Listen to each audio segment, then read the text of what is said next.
క్రీస్తు యేసునందు ప్రియమైనటువంటి సహోదర సోదరులందరికీ మన తండ్రి అయిన దేవుని నుండి ప్రభువైన యేసుక్రీస్తు నుండి మీకందరికీ వందనాలు తెలియజేసుకుంటున్నాను. దేవుని కృప ద్వారా అయోగ్యను మీ మధ్య మరోమారు దేవుని యొక్క వర్తమానాన్ని పంచుకోవడానికి అవకాశం ఇచ్చినటువంటి తండ్రి అయిన దేవునికి, అదేవిధంగా సంఘస్థులందరికీ కూడా ప్రత్యేకంగా వందనాలు తెలియజేసుకుంటున్నాను. సోదర సోదరి, ఇది నాన్న మన ఆధారవాక్యం చదవబడ్డ విధంగా కూడా మనం చూసినట్లయితే ఈరోజు మనం ధ్యానించబోయే యొక్క పాఠం యొక్క తలంపు షెబ్నా ఎల్యాకీం. ఎప్పుడైనా విన్నారా ఈ వర్డ్? విన్నారు కదా. మన సోదరు ఆనంద్ బ్రదర్ గారు ఒక సబ్జెక్ట్ తీశారు దీనిపైన. సో అది ఒక అంశము లేకపోతే ఒక ఛాయని తీసుకుంటే ఒకే విధంగా రాదు ఎప్పుడు కూడా, మీరు గమనించవచ్చు. అది ఒక కోణంలో చూసాం మనము, ఇది ఇంకో కోణంలో చూసిపోతాం, ఇంకో కోణంలో. రెండు విధాలు కూడా ఏమవుతుంది ఉంటుంది, మూడు విధాలు కూడా ఉండొచ్చు, చెప్పలేము. అయితే దేవుడు దాంతో ఎంతో గొప్ప సత్యాన్ని ఏం చేసి ఉంటాడంటే దాచిపెట్టి ఉంటాడని చెప్పి మనం చూడొచ్చు. ప్రేమిటి సోదర సోదరి, మనం చదువుకుందాం. యెషయా గ్రంథము 22వ అధ్యాయము వచనములు 15 నుంచి 25 వరకు వాక్యాలు ఎక్కువగా ఉన్నాయి. సిస్టర్స్ ఫాస్ట్ గా చదవాల. యెషయా 22, 15 నుంచి 25 వరకు. ప్రభువును సైన్యముల అధిపతియునగు యెహోవా ఈలాగు సెలవిచ్చుచున్నాడు. గృహ నిర్వాహకుడైన షెబ్నా అను ఈ విచారణ కర్త యొద్దకు పోయి అతనితో ఇట్లనుము, ఇక్కడ నీకేమి పని? ఇక్కడ నీకెవరున్నారు? నీవిక్కడ సమాధిని తొలిపించుకొననేలా? ఎత్తైన స్థలమున సమాధిని తొలిపించుకొనుచున్నాడు, శిలలలో తనకు నివాసము తొలిపించుకొనుచున్నాడు. వాక్యం బాగా వినండి అందరూ కూడా. ఇదిగో బలాఢ్యుడొకని విసరివేయునట్లు యెహోవా నిన్ను వడిగా విసరివేయును. ఆయన నిన్ను గట్టిగా పట్టుకొనును. ఆయన నిన్ను మడిచి ఎక్కడు చెండు వేసినట్టు విశాలమైన దేశములోనికి నిన్ను విసిరివేయును. నీ యజమానుని ఇంటి వారికి అవమానము తెచ్చిన వాడా, అక్కడనే నీవు మృతి పొందెదవు. నీ ఘనమైన రథములు అక్కడనే పడియుండును. నీ స్థితి నుండి యెహోవానకు నేను నిన్ను తొలగించెదను. నీ ఉద్యోగము నుండి ఆయన నిన్ను త్రోసివేయును. ఆ దినమున నేను నా సేవకుడును హిల్కీయా కుమారుడు నగు ఎల్యాకీమును పిలిచి అతనికి నీ చొక్కాయిని తొడిగించి నీ నడికట్టు చేత అతని బలపరచి నీ అధికారమును అతనికిచ్చెదను. అతడు యెరూషలేము నివాసులకును యూదా వంశస్థులకును తండ్రినగును. Thank you sister. సో ప్రియమైనటువంటి సోదర సోదరి, ఇదే ప్రవక్తకు వచ్చినటువంటి యెషయా ప్రవక్తకు వచ్చినటువంటి యొక్క ప్రవచనం. ఇక్కడ ఇద్దరు ఉన్నారు. ఎవరెవరు? వాక్యాన్ని బాగా గమనించాలి. కొద్ది మిస్ అయినా కూడా సబ్జెక్ట్ మిస్ అయిపోతుంది. ఎవరికి ఎదురుపోకూడదు. చక్కగా మీ యొక్క కాన్సన్ట్రేషన్ మొత్తం సబ్జెక్ట్ మీద ఉంచాలి. ప్రియమైనటువంటి సోదర సోదరు, ముందుగా చెప్పేస్తున్నా. ఇక్కడ ఎవరెవరు ఉన్నారు? షెబ్నా, ఎల్యాకీం. ఇక్కడ ఎల్యాకీము ఎన్నో వాక్యంలో ఉన్నాడు? 20 వాక్యంలో ఉన్నాడు. ఆ దినమున నేను నా సేవకుడును హిల్కీయా కుమారుడు నగు ఎల్యాకీము అని చూస్తున్నాం. అలాగే 15వ వాక్యంలో మనం చూస్తున్నాం, గృహ నిర్వాహకుడైన షెబ్నా అను ఈ విచారణకర్తల యొద్దకు పోయి అతనితో ఇట్లనుము అని చెప్పి ఇద్దరి గురించి ఇక్కడ చూస్తున్నాం. ప్రేమటి సోదర సోదరి, ఇప్పుడు ఇక్కడ ఇద్దరి గురించి చదువుకున్నాం. దీంతో మీకేం అర్థమైంది? సరే, ఏదో అర్థమైంది. పాఠంలోకి వెళ్తే అర్థమవుతుంది. సరే, మొదటిగా షెబ్నా గురించి చూస్తాం. ఈ యొక్క షెబ్నా ఎవరు అని మనం చూసినప్పుడు చదువుకుందాం. యెషయా 36, 1 నుంచి 3 వరకు. హిజ్కియా రాజు యొక్క 14వ సంవత్సరమున అష్షూరు రాజైన సన్హెరీబు యూదా దేశములోని ప్రాకారము గల పట్టణములన్నింటి మీదికి వచ్చి వాటిని పట్టుకొనెను. అంతటా అష్షూరు రాజు రబ్షాకేను లాకీషు పట్టణము నుండి యెరూషలేము నందున్న రాజైన హిజ్కియా మీదకి బహు గొప్ప సేనతో పంపెను. వారు చాకిరేవు మార్గమందున్న మెరక కొలను కాలువ యొద్ద ప్రవేశింపగా హిల్కీయా కుమారుడును చూడండి, రాజు గృహ నిర్వాహకుడును అయిన ఎల్యాకీమును శాస్త్రియగు షెబ్నాయును రాజ్యపు దస్తావేజుల మీదనున్న ఆసాపు కుమారుడగు యోవాహును వారి యొద్దకు పోయిరి. చాలు సిస్టర్. సో ఇక్కడ చూసినప్పుడు శాస్త్రియకు షెబ్నా అని చూస్తున్నాం. ఇంకొక విషయం ఇతని గురించి చెప్పేటప్పుడు ఈయన వచ్చి హిజ్కియా రాజుల కాలంలో జీవించినటువంటి ఆయనే ఈ యొక్క షెబ్నా అని మనం చూస్తున్నాం. తిరిగి మనం ఇప్పుడు ఏం చేసుకుందామంటే యెషయా 22 అధ్యాయానికి వచ్చేద్దాం. ఇక్కడ చూసినప్పుడు యెషయా 22:15 చెప్పేటప్పుడు చూడండి, ఈయన ఏమై ఉన్నాడు? ఒక గృహ నిర్వాహకుడిగా ఉన్నాడు. అది మాత్రం కాదు, ఒక విచారణకర్తగా కూడా ఉన్నాడు. అంటే ఆ యొక్క రాజుల యొక్క గృహంలో అన్ని పనులు సరిగ్గా జరుగుతున్నాయా లేదా అని ఒక విచారణ అధికారిగా ఉన్నాడు. ఎవరు? ఈ యొక్క షెబ్నా. తర్వాత చూసినప్పుడు చూడండి, ఈయన ఏం చేసేసాడని మనం చూసినప్పుడు దానిలో 16వ వాక్యం 22:16. ఇక్కడ నీకేమి పని? ఇక్కడ నీకెవరున్నారు? నీవిక్కడ సమాధిని తొలిపించుకొననేలా? ఎత్తైన స్థలమున సమాధిని తొలిపించుకొనుచున్నాడు, శిలలో తనకు నివాసము తొలిపించుకొనుచున్నాడు. చాలు సిస్టర్. అప్పుడు మొదట ఈయన చేసినటువంటి కార్యం ఏమంటే, సమాధి ఎక్కడ ఉంటే ఏమండి? సమాధి ఎక్కడ ఉంటే ఏమి? అయితే ఈయన ఏం చేసేసాడంట? ఎత్తైన స్థలంలో ఒక సమాధిని కట్టేశాడంట. ఎవడు? ఇక షెబ్నా. అంటే అందరూ చూసే విధంగా ఎత్తైన ఒక స్థలంలో సమాధిని తొలిపించుకున్నాడు. అంటే వీళ్ళు ఈ సమాధిని చూసి ఏం చేయాలంటే అందరూ చాలా ఒక ఎత్తైన స్థలంలో కట్టి ఉన్నారు అని చెప్పి ఒక అనుకోవాలి. అది మాత్రం కాదు, ఆ సమాధిని ఎప్పుడు నిర్మించుకున్నాడంటే సోదరి నిర్మించుకున్నాడంటే ఆయన బతికుండగానే ఆ యొక్క సమాధి ఏం చేశాడంట? ఆయన కట్టుకున్నాడని చెప్పి మనం చూస్తున్నాం. తర్వాత చూడండి, శిలలో తనకు నివాసము తొలిపించుకునిచున్నాడు. అంటే శిలలో అంటే చూడండి, మామూలుగా శిలలో అంటే అందరూ దేనికి అక్కడ ప్రాముఖ్యత ఇస్తారంటే ఒక నివాసాన్ని ఏర్పరచుకోవడానికి ప్రాముఖ్యత ఇస్తారు శిలలో. అయితే ఆ నివాసాన్ని ఆ శిలలో ఎందుకు ఏర్పరచుకుంటారంటే ఒక సేఫ్టీ కోసము ఏం చేసే వాళ్ళంటే వాళ్ళకి నివాసాన్ని ఏర్పరచుకుంటారు. అయితే ఈయన ఏం చేసుకున్నాడంటే అక్కడ సమాధిని తొలిపించుకున్నాడని చెప్పి చూస్తున్నాం. తర్వాత 16వ వాక్యం మొదట్లో చూసినప్పుడు, ఇక్కడ నీకేమి పని? ఇక్కడ నీకెవరు ఉన్నారు? నీవిక్కడ సమాధిని తొలిపించుకునేలా అని చెప్పి ప్రశ్న వేయడం మనం చూస్తున్నాం ప్రియమైన సోదరి. అప్పుడు ఇక్కడ మనం చూస్తున్నాం, ఎత్తైన స్థలంలో సమాధిని తొలిపించుకొని శిలలో తనకు నివాస స్థలం తొలిపించుకునే విధంగా ఇక్కడ నీకేమి పని? ఇక్కడ నీకెవరు ఉన్నారు అని అడగడాన్ని మనం చూస్తున్నాం. అప్పుడు చూడండి, ఈయన చేసినటువంటి కార్యం ఏమని చూస్తే, ఎత్తైన ఒక స్థలంలో ఏం చేసుకున్నాడు? ఆయన తన యొక్క నివాస స్థలాన్ని, ఆ యొక్క సమాధిని ఏం చేసుకున్నాడంటే ఆయన తొలిపించుకున్నాడని చెప్పి చూస్తున్నాం సోదరి. సో ఎందుకు ఈ యొక్క షెబ్నాకి ఇలాంటి ఒక ఆలోచన వచ్చింది? ఎందుకు ఒక ఎత్తైన చోట సమాధిని కట్టుకోవాలి? ఎందుకు దానికోసం ఆయన ఆశపడ్డాడు అని చెప్పి మనం చూసినప్పుడు చూడండి, ఈయనకు పైన ఎవరు రాజ్య పరిపాలన చేస్తున్నారు? అక్కడ హిజ్కియా రాజు కదా, ఆయన పరిపాలన చేస్తున్నాడు. సో హిజ్కియా రాజు చూడండి, ఆయన సమాధి ఎలా కట్టుకున్నాడు? ఆయన హిజ్కియా రాజు అని చెప్పి మనం చూసినప్పుడు ఆయన ఒక ఎత్తైన స్థలంలో తన సమాధిని కట్టుకున్నాడంట. ఎవరు? హిజ్కియా. సో ఈ షెబ్నా కూడా ఈ విధంగానే సమాధిని కట్టుకోవాలని ఆశపడడానికి కారణం ఏమని చూస్తే అదే హిజ్కియా రాజు కట్టుకున్న విధంగా ఈయన కూడా కట్టుకోవాలని చెప్పి ఒక ఆశపడ్డాడు. చూడండి, ఆయనకు పైన ఉన్నటువంటి హిజ్కియా రాజు ఏం చేసేసాడంటే అలాంటి ఒక సమాధిని కట్టాడు. సో నేను కూడా రాజుని పోలి ఒక ఎత్తైన స్థలంలో ఒక ఎత్తైన అంతస్తులో నేను ఉండాలి, నా యొక్క సమాధి కూడా ఏం చేయాలంటే ఆ విధంగానే కట్టాలి అని ఇతను ఏం చేసేస్తాడంటే అక్కడ ఆశపడ్డాడు మనం చూస్తున్నాం ప్రియమైన సోదరి. సో ఇదే షెబ్నా చేసినటువంటి ఒక విషయం. ఎవరు? షెబ్నా చేసినటువంటి ఒకరు. అప్పుడు చూడండి, ఈయన గురించి మనం ఏం అర్థం చేసుకోవాలని చూసినప్పుడు, ఇతను ఒక గృహ నిర్వాహకుడు, రాజు క్రింద ఉన్నాడు. అది మాత్రం కాదు, ఇతను ఒక శాస్త్రిగా ఉన్నాడు. ఇలా ఉన్నప్పుడు చూడండి, రాజుకు ఈక్వల్ గా సమాధిని కట్టాలి అని అనుకున్నప్పుడు ఇతని యొక్క గుణ లక్షణాలు ఇక్కడ ఎలా బయలుపడుతుందంటే ప్రేమ సోదరి, ఇతని లోపల ఏమొచ్చేసిందంట? ఒక గర్వం అనేది వచ్చేసి ఉండాలి ప్రేమ సోదరి. ఈయనకు ఉన్నటువంటి ఘనత ఈయననే ఏం చేసుకున్నాడంటే ఏర్పరచుకున్నాడు. ఎందుకంటే చూడండి, ఈయన చనిపోయిన తర్వాత అందరూ దేన్ని చూసి గొప్పగా మాట్లాడాలి? ఆ యొక్క సమాధిని, అంటే ఈ షెబ్నా అందరికైనా ఒక ఎత్తైన స్థలంలో సమాధిని కట్టి ఉన్నాడు అని ఈ షెబ్నాను చూసి అందరూ పొగడాలంట.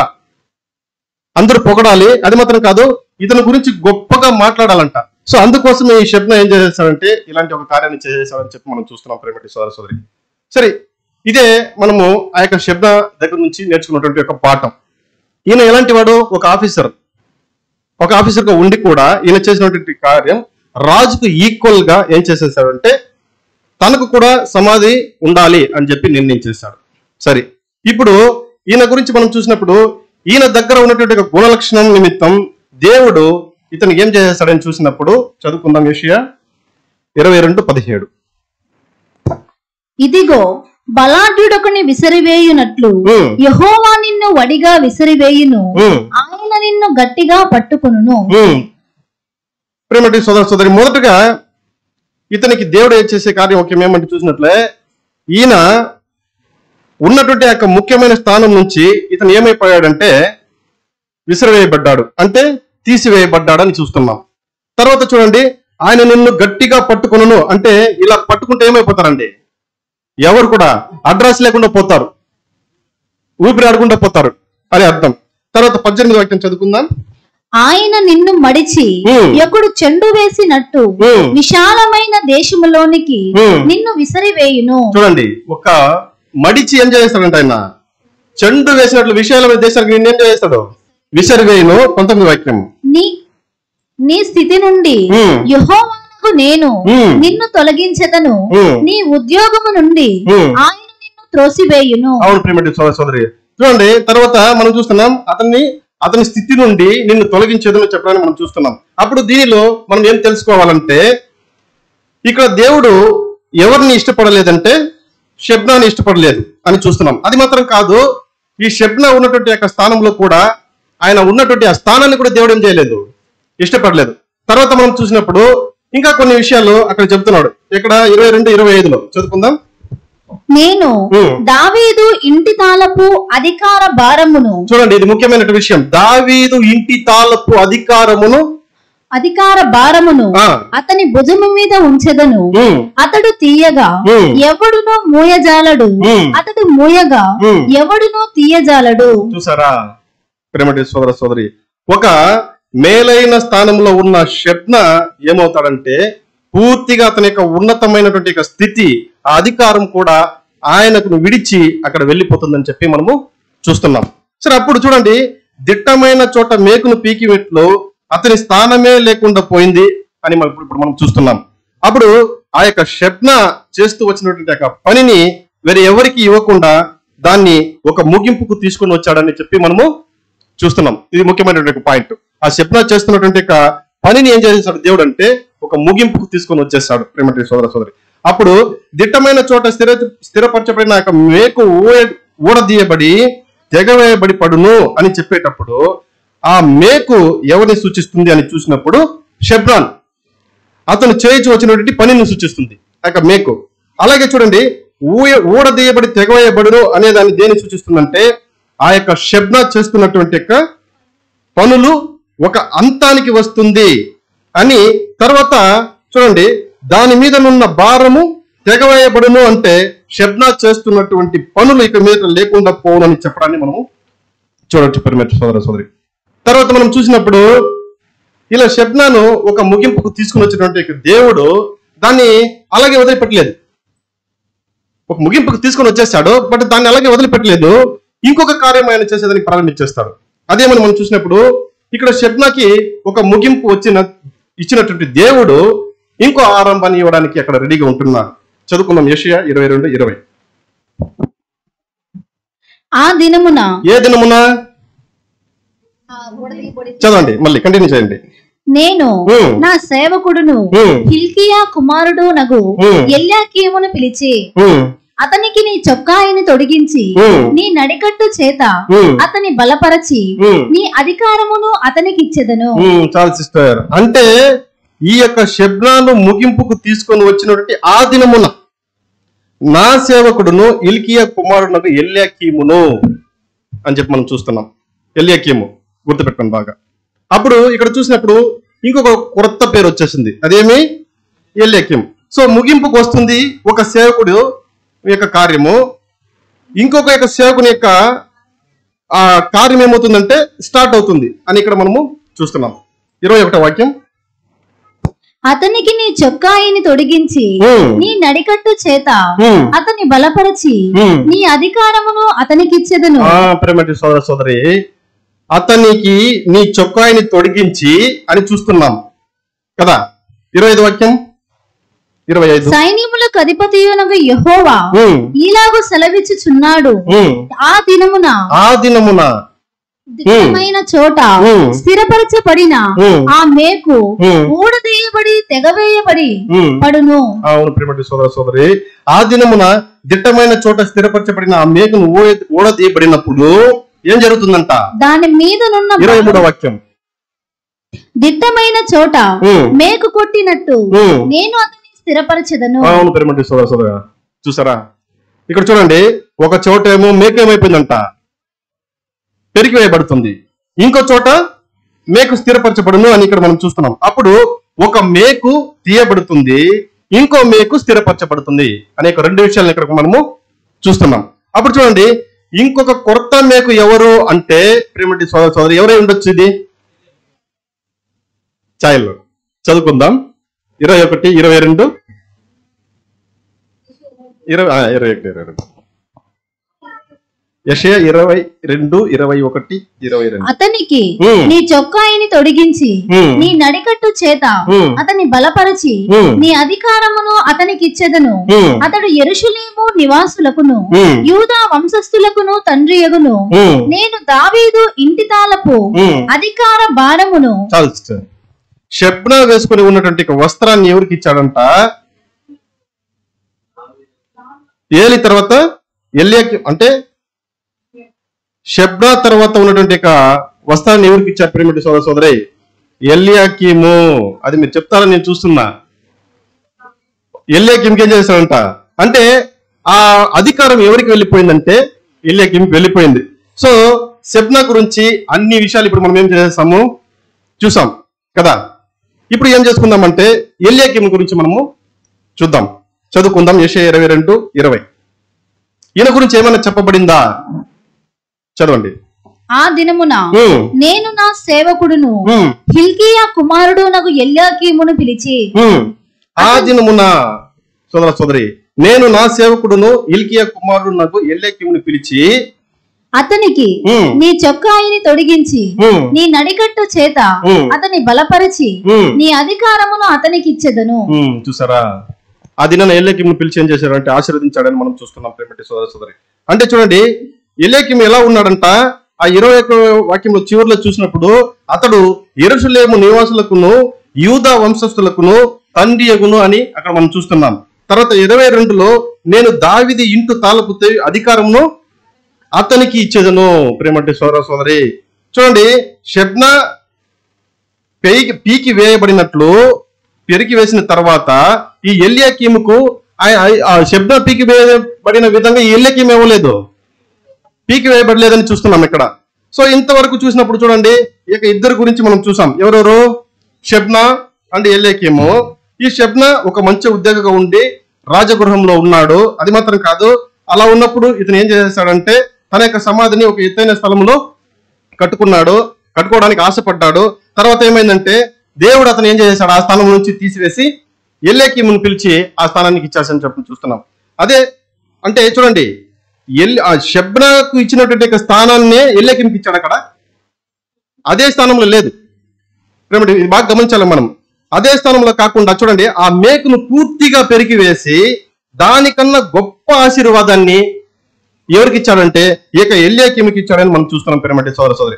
ఇదే ఇద్దరి గురించి మనం చూసినటువంటి పాఠం, వీళ్ళలో తెలుసుకున్నటువంటి విషయం. సరే, ఇప్పుడు దీనిలో మనకేం పాఠం ఉంది అని చెప్పి మనం చూడాలి కదా.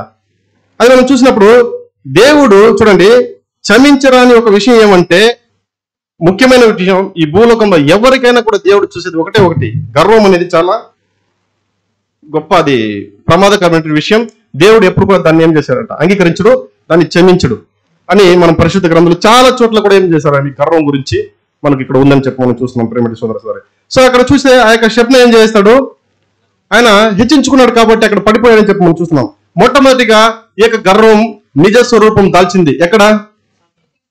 ఏదైనా తోటలో కదా, అక్కడే కదా. ఎలా అంటే చూడండి, నేను దేవతలాగా అయిపోతాను అనే ఒక గర్వం ఎవరిలో వచ్చేసింది, అక్కడ దేవతలాగా అయిపోయి తర్వాత చూడండి, అది ఎప్పుడైతే ఆమెలో ఒక గర్వము ఆ దేవతలాగా అయిపోతున్న ఒక ఇది వచ్చిందో అప్పుడు ఏం చేసిందాం అక్కడ పాపము అక్కడ చేసేది అని చెప్పి చూస్తున్నాం. అంటే పాపం అక్కడ ఇంట్రొడ్యూస్ అయిపోయిందని చెప్పి మనం చూస్తున్నాం. తర్వాత స్టార్ట్ అయింది. తర్వాత చూడండి, అందరూ కూడా ఒకే భాష కలిగి ఉన్నారు. ఎక్కడ? బాబిలోనులో. వాళ్ళలో చూడండి ఒక ఆలోచన వచ్చేసింది, ఏమని? ఇంత పెద్దవారిగా ఉన్నామే అంటే మన ముందు ఎంత ఒక సైన్యంగా ఉన్నామే, గొప్ప వాళ్ళగా ఉన్నామే అని చెప్పి వాళ్ళు ఏం చేశారంట, ఆకాశాన్ని కట్టే విధంగా ఏం చేశారు వాళ్ళు? ఒక గోపురాన్ని కట్టాడు. అది ఎక్కడ మనం చదువుకోవచ్చు అంటే ఆదికాండము 11:1-3 వరకు. ఫాస్ట్ గా చదవండి సిస్టర్. భూమి నంతటా ఒక్క భాషయు ఒక్క పలుకును ఉండెను. వారు తూర్పున ప్రయాణమై పోవచుండగా చీనారు దేశమందక మైదానము వారికి కనబడెను. అక్కడ వారు నివసించి మనము ఇటుకలు చేసి బాగుగా కాల్చుదము రండని ఒకరితో ఒకడు మాటలాడుకునిరి. చూసారా, ఇక్కడ చూసినప్పుడు మనం ఇటుకలు చేసి మనం భూమి అంతటా చెదిరిపోకుండా ఒకే ఒక పట్టణముగా ఆకాశం నుంటూ శిఖరము కట్టుదము రండని ఏం చేశారంట వాళ్ళు. సో ఇదే దేవునికి చాలా చాలా ఒక ద్వేషం కలిగేటువంటి కార్యం అని మనం చూస్తున్నాం ప్రియమైన సోదర సోదరి. అప్పుడు దేవుడు ఎక్కువగా దేన్ని ద్వేషిస్తాడంటే గర్వాన్ని కదా. సో ఈ యొక్క కథలో కూడా మనం నేర్చుకోవాలనేటువంటి విషయం, గర్వం అనేది అంటే ఈ యొక్క గుణలక్షణం దేవుని యొక్క బిడ్డలకు వస్తుందా అంటే ఎక్కువగా వచ్చేదానికి ఆస్కారం ఉందంట సోదర సోదరి, దేవుని యొక్క బిడ్డలకు. దీని గురించి బ్రదర్ రజల్ గారు చెప్పేటప్పుడు అంటే ఆయన దగ్గర వెళ్ళి కొంతమంది అడిగారంట, ఆ బ్రదర్ గొప్ప సమూహంగా ఎవరు ఉంటారు అని చెప్పి అడిగినప్పుడు అందుకు బ్రదర్ ఏం చెప్పాడంటే, ప్రేమటి సోదర సోదరి, తప్పుగా అనుకోవద్దు, ఎవరు దేని రీతిగా తీసుకోవద్దు, బోధించే వాళ్ళకి ఎక్కువగా గర్వం వచ్చేదానికి అవకాశం ఉంది. అది మాత్రం కాదు, గొప్ప సమూహంగా మారడానికి ఎక్కువగా అవకాశం వాళ్ళకే ఛాన్స్ ఉందని చెప్పేశారు. చదివేటప్పుడు భయం ఇస్తుంది కదా సోదర సోదరి, చాలా జాగ్రత్త కలిగి ఉండాలి మనం. బోధించే వాళ్ళు ఎక్కువగా గొప్ప సమూహంగా మారే అవకాశం ఉందంట. ఎందుకంటే చాలా పాఠాలు మనం విన్నాం, వాళ్ళకి ఆత్మీయమైన గర్వం అనేది వచ్చేస్తుంది. అది చాలా డేంజర్, అది అర్థమవుతుందా? సో వీళ్ళు చాలా జాగ్రత్తగా ఉండాలి. బోధించే సహోదరులు అందరూ కూడా, అంటే బోధించకూడదని కాదు, బోధించాలి. అయితే ఎంతగా మనం తగ్గించుకోవాలో దేవుని యొక్క సన్నిధిలో అంతగా మనము తగ్గించుకోవాలి. ఆత్మీయమైన గర్వం అనేది మనలో ఉండకూడదు ప్రియమైన సోదరులు. చూడండి, అలా చూసినప్పుడు దేవుని యొక్క బిడ్డలుగా ఉన్న మనకి గర్వం రావడానికి ఎక్కువ అవకాశం ఉంది. కాబట్టి మీరేం చేసుకోవాలి? చాలా జాగ్రత్తగా ఉండాలి. కానీ మంచి గుణం రావడానికి తక్కువ అవకాశం ఉందంట ప్రియమైన సోదరి. రజల్ బ్రదర్ గారిపై అడిగినప్పుడు ఆయన చెప్తున్నాడు, అయితే గర్వం రావడానికి చాలా అవకాశాలు ఉన్నాయి. కాబట్టి దేవుని యొక్క సన్నిధిలో మనల్ని మనము జాగ్రత్తగా గమనించుకుంటూ రావాలని చెప్పి చూస్తున్నాం. అంటే చూడండి, మనకు పేరు రావాలి, మనకు గొప్ప కలిగి ఉండాలి అనే ఒక ఆలోచనలు మనం ఎప్పుడు కూడా ఉండకూడదు, ఎక్కడ కూడా ఉండకూడదు. పనిచేసే ప్లేస్ లో కానీ, ఇంటిలో కానీ, సంఘంలో కానీ, ఎక్కడైనా సరే నాకు పేరు రావాలి అనేటువంటి ఆలోచన మనం ఎప్పుడు కూడా ఉండకూడదని చెప్పి చూస్తున్నాం. చూడండి, ఇలాంటి ఒక ఆలోచన మనం రాకుండా దేవుని యొక్క సన్నిధిలో మనం ఎల్లప్పుడూ ఉంటే అలాంటి ఆలోచన మనకు వస్తుందా సోదర సోదరి? వస్తుందా? రాదు. సో దానివల్ల దీని గురించి అపోస్తలుడైన పౌలు చాలా చక్కగా అక్కడ చెప్పాడు. చదువుకుందామా? అపోస్తలుడైన పౌలు రాసేటప్పుడు చూడండి, రోమ 12:3-4 వాక్యం. తన్ను తాను ఎంచుకొన తగిన దానికంటే ఎక్కువగా ఎంచుకొనక దేవుడు ఒక్కొక్కనికి విభజించి ఇచ్చిన విశ్వాస పరిమాణ ప్రకారము తాను స్వస్థ బుద్ధి గలవాడగుటకై తగిన రీతిగా తన్ను ఎంచుకొన వలెనని నాకు అనుగ్రహింపబడిన కృపను బట్టి మీలోనున్న ప్రతి వానితోనూ చెప్పుచున్నాను. ఒక్క శరీరములో మనకు అనేక అవయవములు ఉండినను ఈ అవయవములన్నింటికి ఒక్కటే పని ఎలాగూ ఉండదో అలాగే అనేకులమైన మనము క్రీస్తులో ఒక్క శరీరముగా ఉండి ఒకనికొకనము ప్రత్యేకముగా అవయవములమై ఉన్నాము. చూడండి, ఆయన విశేషంగా ఇక్కడ ఏం చెప్తున్నాడంటే, ఒక్క శరీరములో అనేక అవయములు ఉండినను ఈ అవయములన్నిటికీ ఒకటే పని ఎలాగో ఉండదో. అంటే చూడండి, చేయి చూస్తుందా? చూడదు. కన్ను మాత్రం ఏం చేస్తుంది? చూస్తుంది. అదే చూడండి, కాలు ఏం చేస్తుంది? నడిచే పని చేస్తుంది. ఇలా శరీరంలో అనేక అవయములు ఉన్నను దీనిలో ఇంపార్టెంట్ దేనికి ఇవ్వచ్చు? సోదరి కరెక్ట్ బ్రదర్. హృదయం. ఈ హృదయ స్థుతి చూడండి, మనం చేతితో చేసే పని కనిపిస్తుంది, కాళ్ళతో చేసే పని కనిపిస్తుంది, కళ్ళతో చేసే తప్పులు మనకు కనిపిస్తుంది. అయితే హృదయంలో చేసే తప్పు కనిపిస్తుందా? బయటకి కనిపించదు. సో ఈ విధంగానే ఉంటారంట సంఘంలో కూడా. భయపడదండి ఎవరు కూడా. వీళ్ళు బయటికి ఎవరికి కనెక్ట్కి కనిపించారంట. అది మాత్రం కాదు, ఎక్కువగా మరువబడి ఉంటారంట. చాలా నెమ్మదిగా ఉంటూ నెమ్మదిగా వచ్చి నెమ్మదిగా వెళ్తుంటారంట. అయితే దేవునికి చూపులో వాళ్ళకి హృదయం వల్లే ఉంటారంట ప్రేమటి సోదర సోదరి.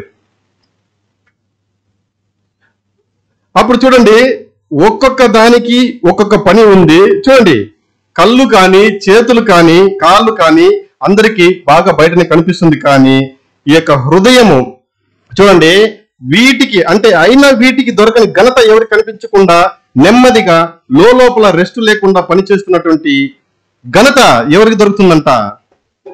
హృదయానికి. ప్రేమ సోదర సోదరి, కొంతమంది మనం చూసినప్పుడు ఈ కొన్ని సంఘాల్లో, మన సంఘంలో లేదు, బబులంలో చూస్తే ఓ ఆగితం చేస్తుంటారు. చూసారు మీరు ఎప్పుడైనా? వాళ్ళే అంతా ముందుండి నడిపించడం, వాళ్ళే చేసేటప్పుడు ఓ ఆగితం చేస్తుంటారు. అయితే కొంతమంది ఉంటారు, వాళ్ళు వచ్చేది తెలియదు పోయేది తెలియదు. అయితే దేవునికి చేసినటువంటి కార్యాలను వాళ్ళు చక్కగా చేస్తూ పోతూ ఉంటున్నారు. ప్రేమటి సోదర సోదరి, మనమందరూ కూడా పోతున్నామని చెప్పి నేను నమ్ముతున్నా. వాళ్ళు చేసేది దేవునికి మాత్రమే తెలుసు.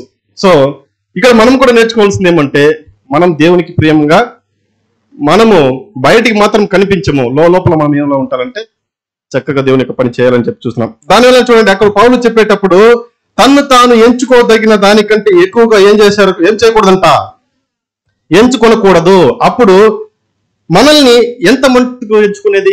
ఇప్పుడు మనకు ఒక డౌట్ రావచ్చు కదా, మరి ఎంత మట్టుకు మనము ఎంచుకునేది? చూడండి, అయితే నిబంధన చేసుకున్నప్పుడే చూడండి, మనకు ఎప్పుడైతే మనం బాప్తిసం చేసుకుని దేవునితో నిజం ఆ యొక్క నిబంధన చేసుకున్నప్పుడే మనకు సంఘ అవకాశాన్ని ఇచ్చి ఉండొచ్చు దేవుడు కదా. అయితే అక్కడ మనం అర్హత సాధించమా? దానికి అక్కడ లేదు. అయితే చూడండి, బయట ప్రకారం మనం చూసినప్పుడు అర్హులమే, కానీ లోపల మనము అర్హులము కాలేదు. ఆ అర్హత సాధించడానికి మనకు ప్రేమటి సోదర సోదరి కొన్ని సంవత్సరాలు పట్టొచ్చు. ఉదాహరణ చూడ, 5 సంవత్సరాలు పట్టొచ్చు, 10 సంవత్సరాలు పట్టొచ్చు. ఇలా రోజులు సంవత్సరాలు ఇస్తున్నాడు. ఎందుకంటే దాని లోపల మనము ఎవరనేది మనల్ని మనం చక్కగా గమనించుకోవాలి. ప్రేమటి సోదర సోదరి, దేవుడు ఎందుకు ఇలాంటి ఒక కూడికని ఇస్తున్నాడు? ప్రతి ఆదివారం కానీ, ప్రతి మంగళవారం కానీ, ప్రతి శుక్రవారం కానీ ఎందుకు ఇలాంటి ఒక కూడికని ఇస్తున్నాడు అంటే ప్రేమటి సోదర సోదరి, ఇప్పుడు చూడండి, బయట తగిలిన ఈ శరీరానికి తగిలినటువంటి మురికిని మనం ఏం చేసుకోవచ్చు? డైలీ స్నానం చేసి సోప్ వేసి శాంప్ చేసి కడుక్కోవచ్చు. అయితే హృదయంలో ఉన్నటువంటి మురికిని కడగాలంటే మనం ఏం చేసుకోవాలి? ప్రేమటి సోదర సోదరి, వాక్యంతోనే మనం కడగడానికి అవుతుంది. అప్పుడు మనం ఏం చేయాలా? ప్రతిరోజు ఏం చేయాలా? వాక్యంతో ఉదక స్నానము చేయాలా. అందుకే ఇక మీటింగ్లో ఎప్పుడెప్పుడో సండే, మండే, ట్యూస్డే, ఫ్రైడే, అందుకే ఇక మీటింగ్లో మన హృదయంలో ఉండేదాన్ని కడగాలంటే మనకు తెలియదు. సో దాన్ని ఏం చేసుకోవాలి? మన వాక్యంలో కడుక్కు ఉదక స్నానం చేసుకుంటూ ఉండాలనికే దీనికి ఇక మీటింగ్. మన దీన్ని కూడా మనం రాకపోతే ఏం చేస్తాం ప్రేమ సోదర సోదరి? సో అర్థం చేసుకోండి మీరు. అప్పుడు చూడండి, మన యొక్క మాటలు, మన యొక్క నడవడిక అన్నీ కూడా నిజంగా సంఘంగా మారడానికేనా? దీని గురించే ప్రతిదినం ఆలోచిస్తున్నామా? లేక వేరే ఈ లోకం గురించినటువంటి విషయాల గురించి మనం ఆలోచిస్తున్నామా అని చెప్పి మనం ఏం చేసుకోవాలంటే మనల్ని మనం పరీక్షించుకోవాలి. సో దాన్ని నిరూపించడానికి ప్రేమటి సోదర సోదరి, మనమందరూ కూడా ఏం చేస్తున్నాం? ఈ యొక్క పరుగులో పరిగెడుతున్నాం. మన వల్ల కావడం లేదు. కొంతమంది చాలా ఇబ్బంది ఉన్నాయి, అర్థమవుతుంది నాకు. అయినా కూడా మనం ఏం చేస్తున్నాము? మనం చేసుకున్నటువంటి నిబంధనల ప్రకారము మన వల్ల అయినటువంటి పరిగెడుతూ వస్తున్నాం. అయితే దేవుడు కూడా మనకు సహాయం చేస్తున్నాడు. చాలా సంతోషం. అప్పుడు చూడండి, మనం చాలా గమనించాల్సిన విషయము, నా యొక్క స్థితి ఈ రోజుల్లో ఎలా ఉంది, ఏ కొలతలో నేను ఉన్నాను అని మాత్రం కాదు, నేను దేవునిలో ఉన్నానా లేకపోతే లోకంలో ఉన్నానా అని చక్కగా గమనించగలటువంటి ఆ శక్తి, ఆ బలం ఎవరికి ఇచ్చినాడు దేవుడు? ప్రియమైన సోదర సోదరి, నూతన సృష్టికి మాత్రమే దేవుడు ఏం చేశాడు? ఆ యొక్క జ్ఞానాన్ని ఇచ్చున్నాడు. వేరే ఎవరికి కూడా అలాంటి జ్ఞానము ఇవ్వలేదు. సో సత్యములో మనం ఎదగాలంటే, చాలా చక్కగా ఈ విషయాన్ని గమనించాలంటే దేవుని యొక్క పరిశుద్ధాత్మ శక్తి మనకు చాలా ముఖ్యం. ఇది మనం గమనించాలి. సో దానివల్ల యేసుక్రీస్తు కూడానే చూడండి ఎవరు ఉన్నారు? ఆయన కూడానే ఉన్నారు. ఎవరెవరు? యాకోబు, తర్వాత పేతురు, ఇలా యేసు ప్రభు కూడానే ఉండి రెండు పుస్తకంలో వాళ్ళు తెలుసుకుని వాళ్ళు కనిపెట్టే వాక్యము ఏమంటే ప్రియమైన సోదర సోదరి 1 పేతురు 5:5. యేసు ప్రభుతో కూడా ఉండి వాళ్ళు తెలుసుకున్నటువంటి విషయం. 1 చిన్నలారా, మీరు పెద్దలకు లోబడి ఉండుడి. మీరందరూ ఎదుటివాని ఎడల దీన మనస్సు అను వస్త్రము ధరించుకొని మిమ్మును అలంకరించుకొనుడి. దేవుడు అహంకారులను ఎదిరించి దీనులకు కృప అనుగ్రహించును. దేవుడు అహంకారులను ఎదిరించి దీనులకు కృప అనుగ్రహించును. అప్పుడు దేవుని కృపలో మనం రావాలంటే ఎంత మటుకు దీనత్వం మనలో ఉంది అనే విషయాన్ని మనమే ఆలోచించి చూడాలి. సో మనం అర్థం చేసుకోవాలి, అక్కడ షెబ్నా ఆయన ఒక మేకగా ఉన్నప్పుడు ఆయన లోపల ఆ గర్వం వచ్చింది. అలా వచ్చిన వెంటనే ఆ మేకను దేవుడు ఏం చేసేసాడు? పెరికి వేసేసాడు. ఇంకొక మేక అక్కడ పెట్టబడింది. దీనిలో మనం అర్థం చేసుకోవాల్సింది ఏమంటే ప్రియమైన సోదర సోదరి, మన లోపల దేవునికి ప్రియము లేని ఒక గుణ లక్షణం బయలుపడినప్పుడు దేవుడు ఆ ఉన్నటువంటి స్థానం నుంచి మనల్ని తీసివేసి వేరొకరికి ఏం చేస్తారంట? ఆ స్థానానికి తీసుకుని పోవడానికి రావడానికి దేవుడికి ఎక్కువ సమయం పట్టదు. బాగా ఆలోచించండి. ఆ ఉన్నటువంటి స్థానం నుంచి మనల్ని పెరిగి వేయడానికి దేవుడికి ఎక్కువ సమయం పట్టదు. ఇది మనం అర్థం చేసుకోవాలి. సో ఎందుకంటే చూడండి, ఇంకో ఎగ్జాంపుల్ మనం చూసినప్పుడు ఏలి పిల్లలు. ఏలి ఎవరు? ఆయన ఒక ప్రవక్త, దేవుని సేవకుడు. ఆయన పిల్లలు చూడండి, ఏలి యొక్క పిల్లలు సరిగ్గా లేనందువలన వెంటనే దేవుడు వాళ్ళని తీసివేసి అక్కడ ఎవరిని తీసుకుని వచ్చేసాడంటే సమూయేలుని తీసుకుని వచ్చాడు. అలాగే సౌలు సరిగ్గా దేవునికి ప్రేమగా లేనందువలన, దేవునికి సరిగ్గా నడుచుకోలేనందువలన ఆయన సౌలు తీసివేసి ఎవరిని తీసుకుని వచ్చి పెట్టేశాడు? అక్కడ దావీదుని తీసుకుని వచ్చి పెట్టేశాడు. అదేవిధంగా సొలొమోను దేవుడు ఎదురు చూసినటువంటి ఆ స్థానంలో లేదు, వెంటనే ఏం చేశాడు? ఎవరిని తీసుకుని వచ్చి అక్కడ పెట్టేశాడు? యెరోబయాం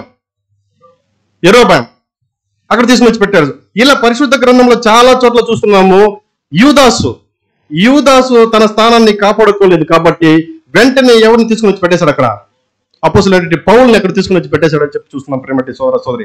అప్పుడు దీని నుంచి మనం బాగా అర్థం చేసుకోవాలి ఏమంటే, దేవునికి ప్రియమైన జీవితాన్ని జీవించేటప్పుడు దేవుడు మనకని పెట్టినటువంటి ఆ యొక్క సంఘ అవకాశాన్ని అలాగనే పెట్టున్నాడు దేవుడు.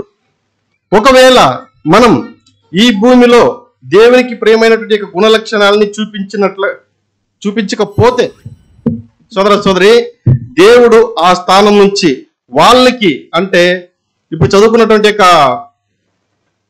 చెప్పాను కదా, కొంతమంది వాళ్ళకి ఎలా అయితే తీసివేయబడిందో ఆ స్థానం నుంచి వాళ్ళని ఎలా తీసివేయబడ్డాడో మనల్ని కూడా దేవుడు ఏం చేస్తాడంట? తీసివేసబడ్డారు. చాలా గొప్ప ఒక కార్యం ఇది. దేవుడికి అంత సమయం పడుతుందంటే సింపుల్, దేవుడికి పెరిగేయాలంటే. బట్ ఇంకా కూడా మనకు అటువంటి కృపను దేవుడు ఇస్తున్నాడంటే మనం ఒకసారి మనం గుర్తుంచుకోవాలి. సో ఆ స్థానాన్ని కాపాడుకునేది చాలా చాలా ముఖ్యము. చూడండి, ఇక్కడ ఈ షెబ్నా, ఎల్యాకీం వీళ్ళలో మనం నేర్చుకున్నటువంటి పాఠం ఇది. చూడండి, ఇప్పుడు 2 విషయాలు ఇక్కడ మనం నేర్చుకున్నాము. చూడండి, ఇంకో కోణం మనం చూసినప్పుడు చూడండి, యేసుక్రీస్తు లూసిఫర్. ఇక్కడ చూడండి, సాతాను ఉన్న ప్లేస్ లోనే యేసుక్రీస్తుని తీసుకుని వచ్చి పెట్టాడా దేవుడు? సాతాను ఉన్న ప్లేస్ లో యేసుక్రీస్తుని పెట్టాడా? లేదు ప్రేమటి సోదర సోదరి.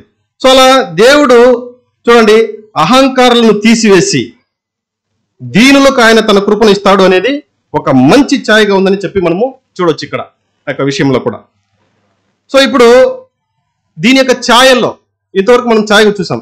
దీంతో నిజమే ఏమి ఉంది నిజం అని చెప్పి చూడాలి కదా. చూద్దామా?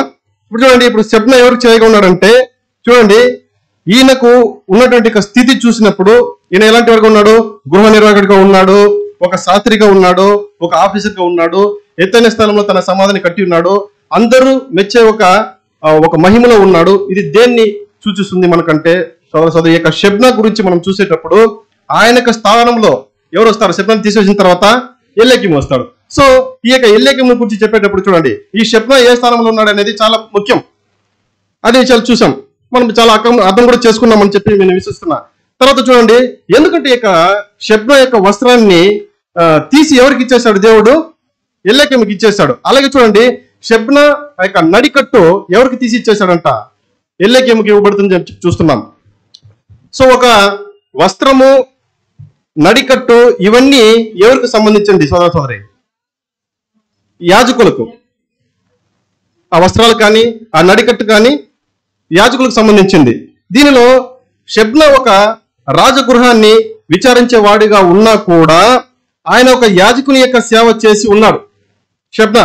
ఇప్పుడు చూడండి, ఆ యాజకుని సేవ ఏమైందంటే ఒక ముగింపుకు వచ్చేస్తుంది కదా, దాన్ని తీసివేసి ఇప్పుడు చూడండి ఆ సేవ ఎవరికి చేతికి ఇవ్వబడుతుందంటే ఎల్యాకీము చేతికి ఇవ్వబడుతుంది. అది షెబ్నా చేసినటువంటి యొక్క యాజకత్వం యొక్క పని కాదు, ఓకేనా? ఎందుకంటే చూడండి, ఆ మేకు పూర్తిగా పెరికివేసాడు. పూర్తిగా పెరికివేసి వేరే యొక్క యాజకుని యొక్క సేవకుడు అంటే ఎల్యాకీము మూలంగా ఆ యొక్క యాజకత్వాన్ని ఇవ్వబడుతుందని చెప్పి మనము చూస్తున్నాం. సోదర సోదరి, ఈ యొక్క విషయాన్ని దేవుడు ఆ యొక్క ప్రణాళికలో చక్కగా ఆ ఎల్యాకీము అండ్ ఒక షెబ్నా ఒక ఛాయగా పెట్టి ఉన్నాడని మనం చూస్తున్నాం ప్రేమటి సోదర సోదరి. అప్పుడు చూడండి, షెబ్నా ఒక యాజకునికి ఛాయగా ఉన్నాడని మనం చెప్పి చూస్తున్నాం. ఎవరు? షెబ్నా ఒక యాజకునికి ఛాయగా ఉన్నాడు. అలా ఉన్నప్పుడు ఏ ఒక యాజకత్వానికి షెబ్నా ఛాయగా ఉన్నాడు మనం గుర్తించాలి బాగా.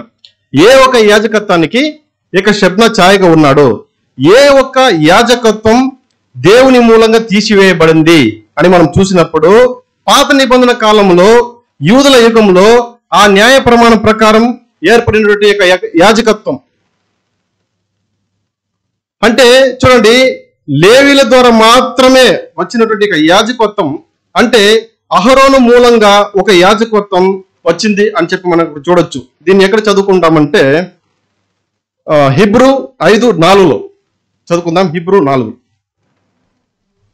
లేవీల ద్వారా వచ్చినటువంటి ఆ యాజకత్వం ఎక్కడి నుంచి వచ్చింది చదవండి. మరియు ఎవడును ఈ ఘనత తనకు తానే వహించుకొనడు కాని అహరోను పిలువబడినట్టుగా దేవుని చేత పిలువబడిన వాడే ఈ ఘనత పొందును. ప్రేమంటి సోదర సోదరి, ఇదే షెబ్నా ఛాయగా ఉందని చెప్పి మనం చూస్తున్నాం. ఇప్పుడు షెబ్నా ఎవరికి ఛాయగా ఉన్నాడంటే పాత నిబంధన కాలంలో దానికి విశేషంగా చూసినట్లయితే దానిలో యూదుల యుగంలో పాత నిబంధన కాలంలో విశేషంగా యూదుల యుగంలో న్యాయ ప్రమాణం మూలంగా ఏర్పరచినటువంటి ఆ యొక్క లేవీల యాజకత్వానికి ఈ యొక్క షెబ్నా ఎలా ఉన్నాడంటే ఒక ఛాయగా ఉన్నాడు. సరే, ఇప్పుడు ఈ యొక్క షెబ్నా ఉన్న ఘనత పాత నిబంధన కాలంలో లేవీల యాజకత్వానికి ఉన్నటువంటి ఘనత రెండు ఒకటేనా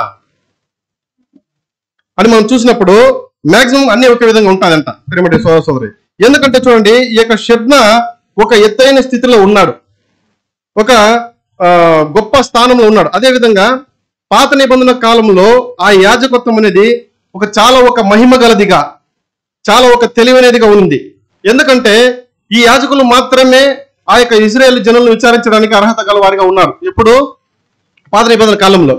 ఏలి చూడండి, ఈయన ఒక యాజకుడు కదా, అదే విధంగా ఒక న్యాయాధిపతిగా కూడా ఉండి ప్రజలను ఏం చేశాడు? ఆయన విచారించాడు. అదే విధంగా చూడండి, సమూయేలు ఈయన కూడా ఏమో ఒక యాజకుడిగా ఉండి ప్రజలను ఏం చేసేవాడిగా ఉన్నాడు? ఆయన విచారించేవాడిగా ఉన్నాడు చెప్పి చూస్తున్నాం. తర్వాత మనం చూసినప్పుడు చూడండి, దేవుని తర్వాత ఇశ్రాయేలు ప్రజలు ఎవరిని ఆ స్థానంలో పెట్టి ఉన్నాడంటే ప్రేమటి సోదర సోదరి, ఆ యొక్క ప్రధాన యాజకత్వంలో ఉన్నటువంటి ఆ స్థానంలో ఆ ప్రధాన యాజకత్వాన్ని అక్కడ పెట్టి ఉన్నారని చెప్పి మనం చూస్తున్నాం. ఎవరు? ఆ యొక్క ఇశ్రాయేలు ప్రజలు. ఎందుకంటే చూడండి, ఈ యొక్క ప్రధాన యాజకుడు ఏం చేసేవాడు? అప్పట్లో ఆయన వచ్చి ఆ యొక్క పాప నివారణ దినంలో ఏం చేసేవాడు? ఆయన ఒక బలిని తీసుకుని ఏం చేసేవాడు? ఆయన లోపలికి వెళ్ళి దాన్ని అర్పించి మరలా తిరిగి వచ్చి ఏం చేసేవాడు? ఆయన ప్రజల మీద దాన్ని ప్రోక్షించేవాడు. సో అలా చేసినప్పుడు ఆయన వచ్చి బయట వచ్చి ప్రజల్ని ఆచరించినప్పుడు ఆ యొక్క ఇజ్రాయెల్ ప్రజలు చేసినటువంటి పాపం అంతా, అంటే ఒక సంవత్సరం అంతా చేసిన పాపం అంతా ఏమవుతుందంట? అప్పుడు క్షమించబడుతుందంట. ఆ విధమైనటువంటి యొక్క మహిమ గల స్థానంలో ఉన్నారు ఎవరు? ఇక ప్రధాన యాజకులు. అంత ఒక గొప్ప స్థానంలో ఉంటున్నారు ఇక ప్రధాన యాజకులు. ఒకవేళ చూడండి, ఈ యాజకులకు విరోధంగా ఎవరైనా మాట్లాడితే వాళ్ళు ఏం చేసేసారంట? చంపబడాలి. అది వాళ్ళకు ఒక ఆజ్ఞగా ఉంది. ఎక్కడ చదువుకుందాం? నిర్గమకాండం 22:28. నీవు దేవుని నిందింపకూడదు, నీ ప్రజలలోని అధికారిని శపింపకూడదు. ప్రేమటి సోదర సోదరి, ఇప్పుడు చూడండి, నీవు దేవుణ్ణి నిందింపకూడదు. ఒకవేళ నిందించే వాళ్ళు చంపబడాలి. ఎందుకంటే చూడండి, ఒకవేళ వాళ్ళు అలాగ చేసేస్తే వాళ్ళకి ఏమవుతుందంటే వాళ్ళు చంపబడతారు. అది మాత్రం కాదు, అది వాళ్ళకి ఎలా ఉందంటే ఒక ప్రధానమైనటువంటి ఒక ఆజ్ఞగా ఉంది. అది ఎవరికి? ఇజ్రాయేల్ జనులకు. అప్పుడు ఇజ్రాయేల్ ప్రజలను ఒక ప్రధాన యాజకుడు ఆశీర్వదిస్తున్నాడంటే అది వాళ్ళకి ఎలా ఉంటుందంటే దేవుడే వాళ్ళని ఆశీర్వదించుకున్నట్టుందంట. వాళ్ళని ఒక ప్రధాన యాజకుడు ఆ రోజుల్లో వాళ్ళని ఆశీర్వదిస్తే దేవుడే వాళ్ళని ఆశీర్వదించినట్లు ఉంటుందంట. అప్పుడు చూడండి, దేవుని యొక్క క్రియలను, ఆయన యొక్క గుణ లక్షణాన్ని కంటికి కనిపించే విధంగా ఆ కాలంలో ఎవరున్నారంటే ఈ ప్రధాన యాజకులు ఉన్నారు. ఇది ఎవరికి ఛాయగా ఉందని చెప్పి మనం చూస్తాము. షెబ్నా, బాగా అర్థం చేసుకోండి. షెబ్నా ఏ యాజకత్వ ఒక ప్రధాన యాజకుని దీనికి ఆయన ఏం చేస్తున్నాడు? ఆయన ఛాయగా ఉన్నాడు.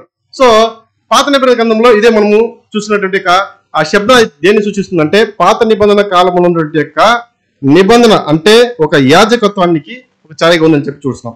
తర్వాత చూడండి, ఇక్కడ ఎవరి గురించి మనం చూడాలంటే రెండవదిగా ఎల్యాకీము గురించి చూడాలి. ఈయన ఎవరికి ఛాయగా ఉన్నాడని మనం చూసినప్పుడు సోదర సోదరి చదువుకుందాం. యెషయా 22:20 కాబట్టి చదవండి. అతనికి నీ చొక్కాయిని తొడిగించి నీ నడికట్టు చేత అతని బలపరచి నీ అధికారమును అతనికిచ్చెదను. అతడు యెరూషలేము నివాసులకును యూదా వంశస్థులకును తండ్రియుగును. సోదర సోదరి, సో ఇక్కడ చూసినప్పుడు నా సేవకుడు అనే వాక్యం రాలేదు అక్కడ 22:20 లేదు. చదవండి, 20 చదవండి. ఆ దినమున నేను నా సేవకుడును అని ఇక్కడ చెప్పబడడం మనం చూస్తున్నాం. సో ఈ విధంగా దేవుడు వేరే ఎవరికైనా చెప్పిన్నాడా నా సేవకుడు అని? చదువుకుందాం. యెషయా 42:1-2. ఇదిగో నేను ఆదుకును నా సేవకుడు, నేను ఏర్పరచుకొనిన వాడు, నా ప్రాణమునకు ప్రియుడు, అతని యందు నా ఆత్మను ఉంచి ఉన్నాను. సో ఇక్కడ చదివినప్పుడు మనకు చాలా అర్థమైంది ప్రియమైన సోదర సోదరి, ఎవరి గురించి చెప్పబడింది? ఇది యేసుక్రీస్తు గురించి చెప్పబడినటువంటి వాక్యం అని మనం చూడొచ్చు.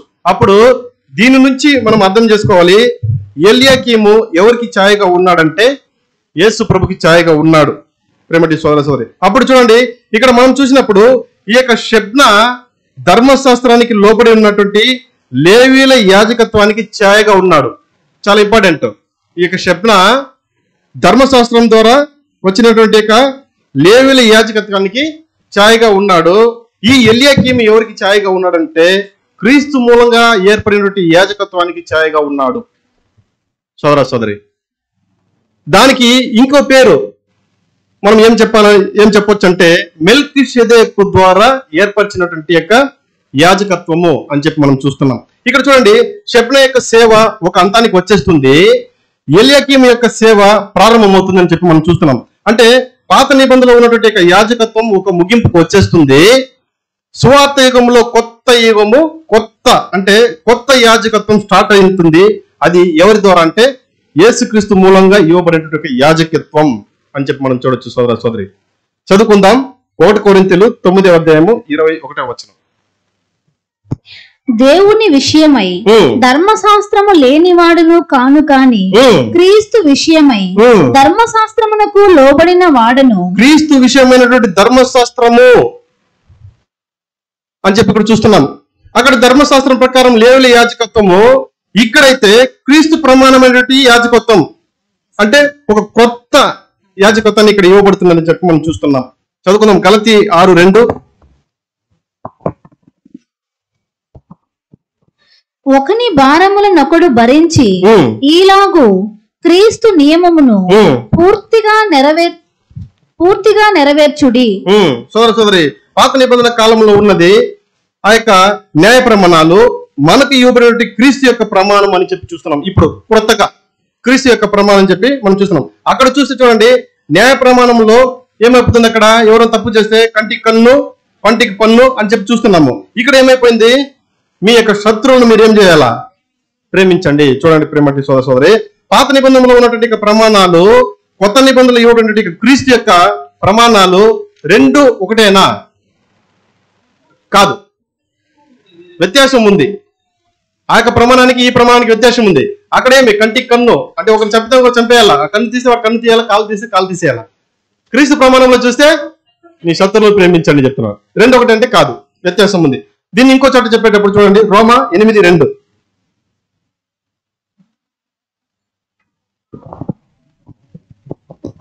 క్రీస్తు యేసునందు జీవమునిచ్చు ఆత్మ యొక్క నియమము పాపము మరణముల నియమము నుండి నన్ను విడిపించెను.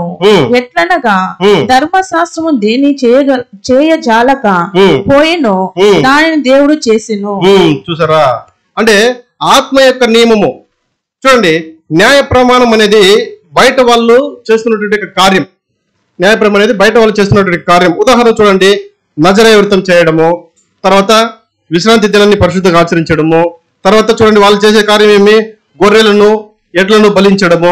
అదే మాత్రం కాదు, దేవునికి అనేక కార్యాలు వాళ్ళు ఏం చేశారు, వాళ్ళకి బలుల ద్వారా కానుకలు ఇవ్వడము, ఇవన్నీ చేశారు. సో ఇవన్నీ బయటికి కనిపించే విధంగా చేసేస్తే చాలు, వాళ్ళు దేవుని యొక్క బిడ్డలుగా మారిపోతారు. అంటే దేవుడు వాళ్ళు మమ్మల్ని ఏర్పరచుకుంటాడు అని చెప్పి ఏం చేస్తారంటే ఆ రోజుల్లో జనులు అది నమ్మి ఉన్నారు.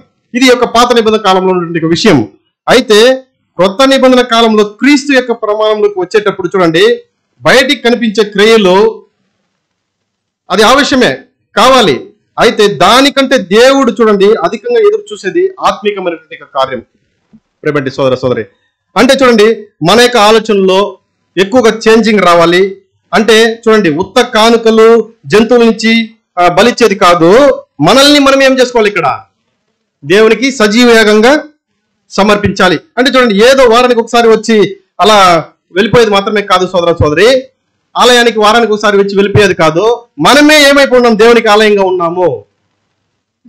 మనమే ఏమైపోయాము, ఆలయానికి వచ్చేది కాదు, మనమే దేవుని యొక్క ఆలయం ఉన్నాం. అక్కడ చూసినప్పుడు చూడండి, ప్రజల యొక్క పాపాలను క్షమించడానికి, వారిని ఆశీర్వదించడానికి, దానికి అక్కడ ఒక ఛాయ ఉండింది. ఎవరు ఆ ఛాయని నెరవేర్చేవాడు అంటే యాజకులు మాత్రమే చేసేవాళ్ళు. ఇక్కడ మనం చూసేటప్పుడు చూడండి, ఎంతమంది యాజకులు ఉన్నారు అక్కడ. ఇక్కడ మనమందరం యాజకులమే, 1,44,000. మనమందరం కూడా రాజులుగాను యాజకులుగాను పిలువబడి ఉన్నాము. ఇదే క్రీస్తు యొక్క ప్రమాణానికి ఆ యొక్క ప్రమాణానికి ఉన్నటువంటి చాలా ఒక వ్యత్యాసం. అర్థమవుతుంది? ఏదైనా అర్థం కాకపోతే అడగండి ప్రేమటి సోదర సోదరి. ఈ రోజుల్లో చూడండి, ఈ యొక్క నామకార్థక సంఘాలన్నింటిలో కూడా చూసినప్పుడు చూడండి, ఈ యొక్క ధర్మశాస్త్రంలో ఉన్న న్యాయ ప్రమాణాలన్నీ ఈ రోజు వరకు ఏం చేస్తున్నారు, వాళ్ళు ఫాలో అవుతూ వస్తున్నారు కొన్ని విషయాలు. చూడండి, వారం అయితే ఏం చేస్తారు, వాళ్ళు చర్చికి వెళ్ళాలి, కానుకలు చెల్లించాలి. యాజకుడుగా ఉన్నటువంటి పాస్టర్, అక్కడ యాజకుడు ఉన్నటువంటి పాస్టర్కి ఏం చేస్తారు, వాళ్ళు ఆయన్ని కలవాలి, ఆయనకు అన్ని విధాలుగా ఏం చేసేయాలంటే వీళ్ళు సేవ చేయాలి కదా. ఇలా ఈ రోజుల్లో ఏమైపోయిందంటే ఆ యొక్క న్యాయ ప్రమాణాన్ని గట్టిగా పట్టుకొని ఉన్నారు వాళ్ళు. అయితే క్రొత్త నిబంధన కాలం వచ్చినప్పుడు చూడండి, మనమందరూ కూడా ఎవరై ఉన్నాము, యాజకులుగా ఉన్నాము. ఇక్కడ ఎవరికి సేవ చేసేదండి? అక్కడేమో చూసినట్లయితే ఆయన పాస్టర్ ప్లేస్ వీళ్ళు ఏం చేస్తారు, సేవ చేస్తారు. వాళ్ళే ఆయన పెద్ద ప్రధాన ఇది అనేసి. ఇక్కడ చూసినప్పుడు కొత్త నిబంధన కాలంలో మనం అందరూ కూడా యాజకులుగానే ఉన్నాము. ఇప్పుడు ఎవరికి సేవ చేసేది ఇక్కడ? సోదర సోదరి, ఇక్కడ అందరూ యాజకులుగా ఉన్నాము, అందరూ కూడా దేవుని యొక్క సేవకులుగా ఉన్నాము. అందరి భారములు అంటే ఒకరి భారములు ఒకరు ఏం చేయాల్సిందే, మోయవలసిందే, దేవుని యొక్క పని చేయవలసిందే ప్రియమటి సోదర సోదరి. సో దానివల్లనే అపోస్తలుడైన పౌలు చెప్పేటప్పుడు చూడండి, మీరేం చేయండి, ఏం చేయొద్దు, పని చేయకుండా మీరేం చేయొద్దు అంటున్నాడు ఆయన, భోజనం కూడా చేయొద్దని అంటున్నాడు. అప్పుడు చాలా చాలా ఒక ముఖ్యమైనటువంటి విషయం, దేవుడు ఏం చేశాడంటే న్యాయ ప్రమాణం ప్రకారం ఉన్నటువంటి యాజకత్వాన్ని పెరికి వేసి ఏం చేసేసాడంట, చదువుకుందాం మరలా. యెషయా 22:17.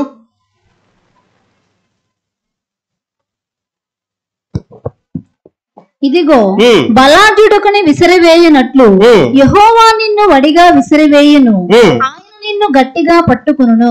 18. ఆయన నిన్ను మడిచి ఎప్పుడు చెండు వేసినట్టు విశాలమైన దేశములోనికి నిన్ను విసిరివేయును.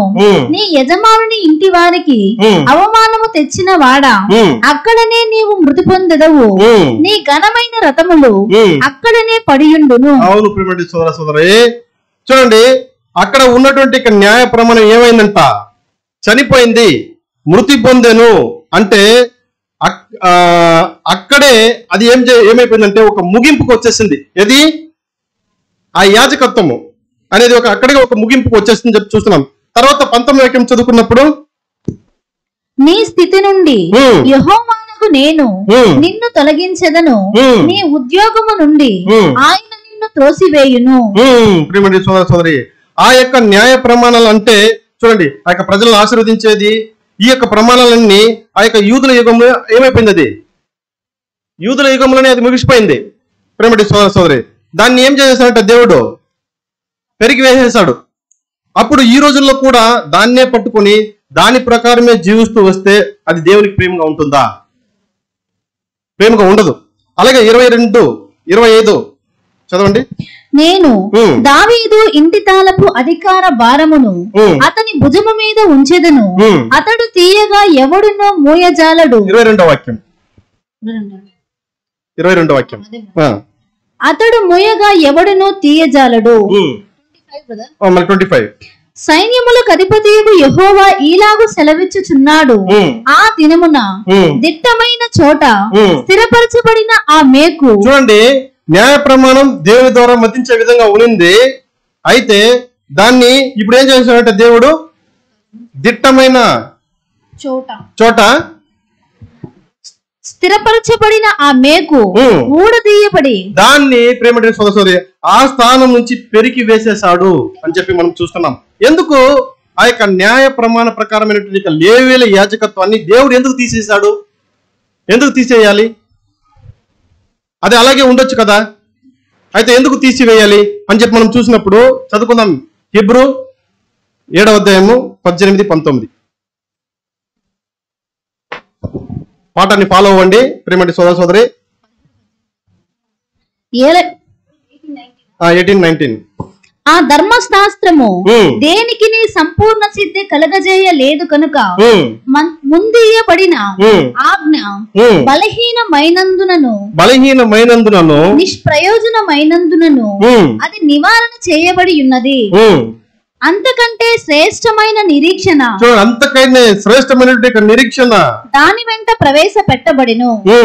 చూడండి సోదర సోదరి, అంటే చూడండి, ఒక ఆవును తీసుకునో బలిచ్చేదో, లేకపోతే ఒక మేకను తీసుకుని పోయి బలి ఇచ్చేదో, యాజకులకి కానుక ఇచ్చేదో, లేకపోతే వారం వారం దేవుని యొక్క ఆలయానికి వెళ్ళి ఆయన్ని మొక్కి వచ్చేదో, ఇవి వాళ్ళని ఏం చేయలేదంటే సంపూర్ణ సిద్ధి కలుగజేయలేదంట. దాని వలననే చూడండి పాత నిబంధన కాలంలో ఏం చేశాడంటే దేవుడు ఆ యొక్క యాజకత్వాన్ని ఏం చేశాడంట తీసివేసేసాడు అని చెప్పి మనం చూస్తున్నాం. అప్పుడు చూడండి ఆ రోజుల్లో దానికి చాలా ఒక విలువ ఉంది. ఎప్పుడు ఆ యొక్క యూదుల యుగంలో దేవుడు ఏం చేశాడంటే ఆ యాజకత్వానికి ఒక గుర్తింపు పెట్టిన్నాడు. ఎందుకంటే చూడండి మోషే కాలంలో చూసినప్పుడు మోషే యొక్క ఆజ్ఞల ప్రకారం జీవించకపోతే అక్కడ ఏమవుతుంది? చంపబడ్డారు. మోషే యొక్క ఆజ్ఞల ప్రకారం జీవిస్తే దేవుడు ఏం చేస్తాడు? అక్కడ చంపాడని చెప్పి దేవుడు ఆజ్ఞ ఇచ్చేశాడు. అంటే చూడండి ధర్మశాస్త్రానికి లోబడి వాళ్ళని ఏం చేయాలి? అక్కడ చంపేయాలి. దానివల్ల తీర్పు అంటే తప్పు లేదనమాట. ఆ తీర్పులో తప్పు లేదు. సో ఆ విధంగా దేవుడు వాళ్ళకి ఒక ఆజ్ఞ ఇచ్చేసాడు ఆ రోజుల్లో. అయితే వీళ్ళు ఏం చేశారంటే మోషే చెప్పినటువంటి విషయాలను మాత్రమే గమనించారా ఇశ్రాయేల్ జనులు అంటే సోదర సోదరి? లేదు. చూడండి దానివల్లనే ఆ యొక్క యేసు ప్రభు వచ్చిన తర్వాత ఆయన ఇచ్చినటువంటి ఆజ్ఞలను కానీ ఆయన ఇచ్చినటువంటి ప్రమాణాలు కానీ వాళ్ళు ఏం చేసుకోలేదంటే అంగీకరించలేదు. వాళ్ళు ఏం చేశారు? మోషే ఐగుప్తు నుంచి తీసుకుని వచ్చిన తర్వాత మోషే చెప్పే విషయాలనే ఏం చేశారు? వాళ్ళు మోషేని ఎక్కువగా వాళ్ళు అక్కడ గమనించారు, ఆయన్ని ఎక్కువ పట్టుకున్నారు. తర్వాత వచ్చినటువంటి యేసు ప్రభు చెప్పినటువంటి విషయాలను వాళ్ళు ఏం చేయలేదు. వాళ్ళు ఇదే వాళ్ళు అంగీకరించకపోవడానికి కారణం ఇదే ప్రేమటి సోదర సోదరి. సో మోషేలు వాళ్ళు ఏం చేశారంటే ఒక దేవుడిగా భావించేశారు వాళ్ళు అక్కడ. ఎవరు? ఆ యొక్క ఇశ్రాయేల్ పిల్లలు. సో దానివల్ల యేసు ప్రభు దగ్గర వచ్చి వాళ్ళకి అడుగుతారు, ఏమని? నువ్వు మోషే కంటే పెద్దవాడేవా నువ్వు కదా? అడుగుతాడా లేదా? ఎందుకు అడుగుతారా ఆ విషయం? అక్కడ ఆయనే వాళ్ళు ఎక్కువగా ఇదే అయ్యారు. సో అందుకే యేసు ప్రభు వచ్చి ఎన్నో విషయాలు చెప్తారు, అయినా వాళ్ళు నమ్మలేదు.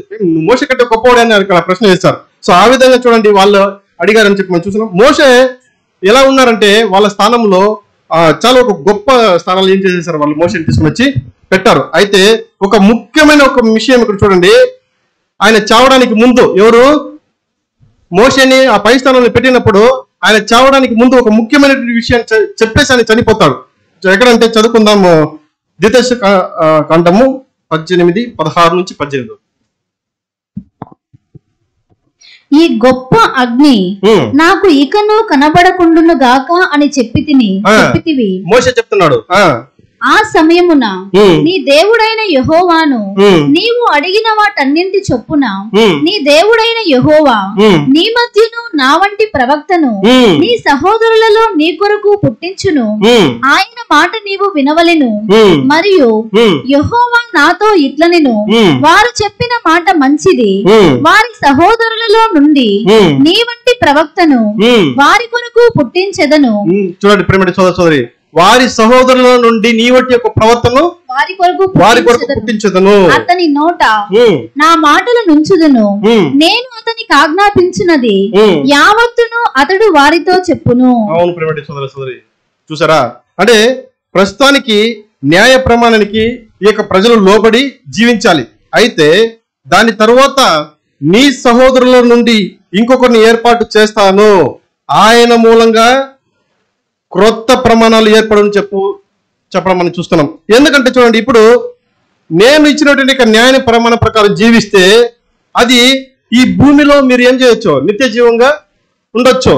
అయితే ఆయన ఏర్పరచబడినటువంటి ఆయన మూలంగా ఇచ్చే ఆ యొక్క వాక్యానికి లోబడి జీవించినట్లయితే వాళ్ళకి ఏమి ఇస్తాడంట దేవుడు? ప్రేమటి సోదరి, పరలోకమే ఇస్తాడు కదా, పరలోకము నిత్య జీవం ఇస్తాడు అనేక విషయాన్ని దేవుడు మోషే మూలంగా ఆ రోజే ఏం చెప్పాడు, అక్కడ చెప్పినాడు అని చెప్పి మనం చూస్తున్నాం.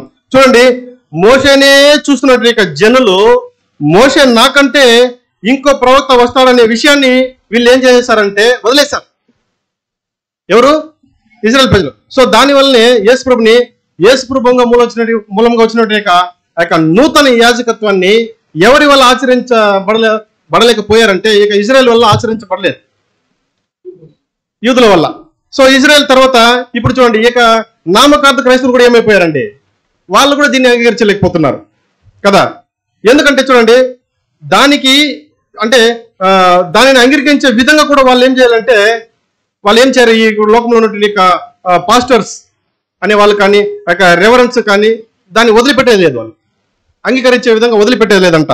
అంటే చూడండి, నేను మాత్రమే ఒక సేవకుడిని కాదు, నేను మాత్రం ఒక సేవకుడుగా ఉండి మిమ్మల్ని ఏం చేయాల నడిపించేది కాదు, మనమందరం దేవుని సేవకులే అని చెప్పబడి ఉన్నది, మనమందరం కూడా కలిసి పనిచేద్దాం అనేది వదిలేసి సోదరి నేను మాత్రమే ఉండాలి అని చెప్పి అక్కడ తీసుకుని వచ్చేసారు. అయితే యేసు ప్రభు ద్వారా వచ్చినటువంటి నూతన ప్రమాణాన్ని వాళ్ళు ఏం చేయలేదంటే, ఏం చేసేసారంటే వదిలిపెట్టేశారు. దాని వల్లనే పౌలు చెప్పేటప్పుడు హెబ్రూ 12:25 అని చెప్తున్నాడు ఒక విషయం అక్కడ, మీకు బుద్ధి చెప్పుచున్న వాణిని నిరాకరింపకుండునట్లు చూచుకొనిడి. వారు భూమి మీద నుండి బుద్ధి చెప్పిన వాణిని నిరాకరించినప్పుడు తప్పించుకొనలేకపోయిన ఎడల పరలోకము నుండి బుద్ధి చెప్పుచున్న వాణిని విసర్జించు మనము తప్పించుకొనకపోవుట మరీ నిశ్చయము కదా. చూసారా? మీకు బుద్ధి చెప్పుచున్న వాణిని నిరాకరింపబడికుంటున్నట్లు చూచుకొనుడి. తర్వాత మనం చూడండి, అప్పుడు చూడండి, మోషే మూలంగా వచ్చినటువంటి ప్రమాణానికి లోబడకపోతే ఎలాంటి ఒక దండన ఉన్నప్పుడు అప్పుడు చూసినప్పుడు మరణ దండన. ఇప్పుడు క్రీస్తు మూలంగా వచ్చిన ఈ ప్రమాణానికి లోబడకపోతే ఎంతో ఒక గొప్ప పనిష్మెంట్ ఉంటుంది ప్రియమైన సోదర సోదరి అనేక విషయాన్ని అక్కడ చెప్తున్నాడు. అలా చూసినప్పుడు ఈ రోజు వరకు కూడా చూడండి, ఆ యొక్క ఇజ్రాయెల్ ప్రజల యొక్క మనస్సు ఎలా ఉంది, ఈ రోజు వరకు కూడా చాలా కఠినంగానే ఉంది. ఆ యొక్క న్యాయ ప్రమాణాలని మాత్రమే వాళ్ళు ఏం చేస్తున్నారు, ఆ యూదులు పట్టుకొని ఉన్నారని చెప్పి మనం చూస్తున్నాము. దానివల్ల ఒక తగిన కాలం వచ్చినప్పుడు దేవుడు ఏం చేస్తాడంటే ఒక ముగింపుకు తీసుకుని వచ్చాడు అని చెప్పి మనం చూస్తున్నాం. సో దానివల్లనే చూడండి, ఇక షెబ్నా గురించి చెప్పేటప్పుడు పెరిగివేయబడతాడు, పట్టబడతాడు అని చెప్పబడాలని మనం చూస్తున్నాం ప్రేమటి సోదరి. ఎందుకు దేవుడు ఆ యొక్క లేవిలే యాజకత్వాన్ని తీసివేశాడంటే దాని ద్వారా ఏ ఒక్క మనిషికి కూడా పరిపూర్ణం చెందలేడు. సో దానివల్ల ఏం చేశాడు దేవుడు, దాన్ని పెరిగివేశాడు. ఎందుకంటే చూడండి, ఆ యొక్క ప్రమాణాలన్నీ కూడా అది ఎలా ఉందంటే ఒక మాంస ప్రకారంగా చేసే వాటి గురించే ఉంది అక్కడ. అంటే చూడండి, ఒకరి యొక్క ఆలోచనలు, ఒకరి యొక్క గుణ లక్షణాలు ఆ యొక్క మార్చే విధంగా ఆ ప్రమాణాలు ఉండిందంటే లేదు. ఎందుకంటే దానికి అంత శక్తి లేదు. చదువుకుందాం హెబ్రీ 7:11-12.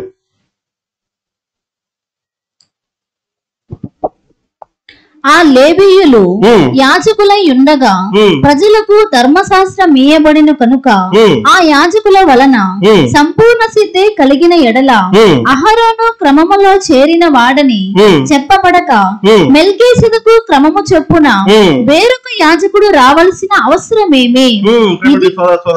చూడండి, ఆ యొక్క పాత న్యాయ ప్రమాణాలు అన్ని కూడా చూడండి, అది మాత్రం చాలా అని ఉన్నట్లయితే దేవుడు ఎందుకు యేసుక్రీస్తుని ఇక్కడ పంపించాలి? అర్థమవుతుందా? అంటే పాత నిబంధన కాలంలో న్యాయ ప్రమాణం మాత్రమే చాలు అని ఉన్నట్లయితే దేవుడు ఎందుకు యేసుక్రీస్తుని ఇక భూమి మీదకి పంపించాలి? ఆయన మూలంగా మెల్కీషెదెకు క్రమం చొప్పున వేరొక యాజకుని ఎందుకు రప్పించాలి? ఆ ప్రమాణాలే చాలంటే 12వ వాక్యము, ఇదియుగాక యాజకులు మార్చబడిన ఎడల, అప్పుడు యాజకులు మార్చబడిన ఎడల అవశ్యముగా యాజక ధర్మము సహా మార్చబడెను. ప్రమాణం కూడా అక్కడ ఏమైపోతుంది? మార్చబడింది. పూర్తిగా ఏమైపోయింది ప్రేమటి సోదర సోదరి? మార్చబడింది. దేవుడు చూడండి, తన యొక్క గొప్ప ప్రణాళికలో ఉన్నటువంటి మార్పును దేవుడు ఒక ఇద్దరి మూలంగా మర్మంగా దాచిపెట్టాడని చెప్పి అక్కడ చూస్తున్నాం. సోదర సోదరి, ఇంత ఒక గొప్ప విషయాన్ని ఆ యొక్క ఇద్దరి మూలంగా మనం చూసాం. ఎవరెవరు? షెబ్నా, ఎలేకం. ఎలా అని మనం చూడండి, షెబ్నా ఎలేకం గురించి అంటే ఆ దైవిక ప్రణాళిక ఉన్నటువంటి విషయాల గురించి ఇంతవరకు మనం ఏం చేసుకోలేదంటే కొన్ని సమయాల్లో తెలుసుకోలేకుండా ఉన్నాం. అయితే దేవుడు ఏం చేశాడంటే చాలా సమయాల్లో దేవుడు ఈ యొక్క లోకంలో ఉన్నటువంటి ప్రజలకు ఈ యొక్క సత్యాన్ని ఇచ్చినా కూడా వాళ్ళు ఏం చేయలేదు, అంగీకరించలేదు. అయితే దేవుడు ఏం చేశాడు సోదర సోదరి? మనకు మాత్రమే అలాంటి గొప్ప గొప్ప సత్యాలను అందిస్తూ వస్తున్నది. ఇది చాలా ఒక గొప్ప విషయం. చూడండి, అది మాత్రం కాదు, ఆదివారం వచ్చిందంటే చాలు వాళ్ళకి. బయట మనం చూసినప్పుడంటే ఆదివారం వచ్చిందంటే చాలు అక్కడికి వెళ్ళేది. వాళ్ళు ఏం చేస్తారంటే కానుకలు ఇవ్వడము, తర్వాత ఒక హల్లెలూయా పాట పాడడము, బాగా చేతులు ఊపేసి ఏం చేస్తారు, వచ్చేస్తారు. అయితే ఇక్కడ వచ్చినప్పుడు సోదర సోదరి ఏదో ఒకలాగా ఉన్నట్లు ఉంటుంది కదా. ప్రతిరోజు చూసిన ముఖాలనే చూస్తూ ఉంటాం. ఇక్కడ చప్పట్లు కొట్టేది కానీ, హల్లెలూయా కానీ, డాన్స్ వేసేది కానీ ఏది ఉండదు. అక్కడ చూసినట్లయితే క్రొత్తగా వస్తారు. ఒక రోజుకి ఒక వారానికి కొత్త ముఖాలంతా కనిపిస్తుంది. ఇక్కడ చూస్తే డ్రెస్ బాగా మంచి నీట్ గా డ్రెస్సులు అంతా వేసుకుని వస్తారు. ఇక్కడ చూసినప్పుడు చూసిన ముఖాలే చూసి ఏమైపోతుంది, మనకి సోలిపోతుంటాం. ఎందుకంటే చూడండి, అక్కడ వాళ్ళ యొక్క ఆచారాలు, వాళ్ళ యొక్క పనులు, వాళ్ళ యొక్క కూటములు వాటన్నిటిని చూస్తున్నప్పుడు చూడండి, అవన్నీ కూడా ఎలా ఉందంటే ప్రేమటి సోదర సోదరి మాంస ప్రకారంగానే ఉంటుంది. మీరు బాగా గమనించవచ్చు. అది వాళ్ళకి మాంస ప్రకారంగా సంతోషాన్ని ఇవ్వచ్చు, అయితే ఇక్కడికి వచ్చినప్పుడు చూడండి మనం ఏమైపోతాం, ఫుల్గా డిస్టర్బ్ అయిపోతాం. ఉదాహరణ చూడండి, అక్కడ చూసినట్లయితే ఒక పాస్టర్ ఉంటాడు. ఆయన ఏం చేస్తాడు? ఆయనకేం పని? ఆయన ఏం పని లేదు, అందరినీ విచారిస్తూ ఉంటాడు. ఆయన ఆదివారం అయితే చాలు ఒక సబ్జెక్టు ఇస్తే చాలు, మిగతా రోజులంతా ఆయనకేం పని లేదు. ఎక్కడ? అక్కడ. చూడండి, తెల్లవారు నుంచి సాయంత్రం వరకు ఆయన ఏం చేస్తాడంటే ఫ్రీగా ఉంటాడు. ఆయన ఎక్కడ పనికి పోవాల్సినటువంటి అవసరం లేదు. ఇంట్లోనే ఉంటూ ఒక్కొక్క ఇంటికి వెళ్ళి విశ్వాసులను ఏం చేస్తాడు? ఆయన చూస్తాడు. ఏదో ఒక కార్యం చూసి అక్కడ చేసి వస్తాడు. అలా చేస్తే వాళ్ళకి ఏమైపోతుంది? అలా చేస్తే సండే అయితే వాళ్ళకి మంచి రెవెన్యూ వస్తుంది. అక్కడ ఇస్తారు, అక్కడ ఇది కూడా ఇస్తారు. అంటే ఎక్కువ కానుకలు వచ్చేస్తుంది కాబట్టి వాళ్ళకి అది అలా వెళ్తూ ఉంటుంది. అయితే ఇక్కడ చూసినప్పుడు ప్రేమటి సోదరి అందరూ పనికి పోయేదాని వలన ఎవరు పడిపోయారు, ఎవరు లేచారు, ఎవరు నిద్రపోయారు, ఇదేది తెలియకుండా వచ్చి ఒకరి ముఖాన్ని ఒకరు చూసుకున్నప్పుడు ఏమైపోతాం? మనము సోలిపోతాం.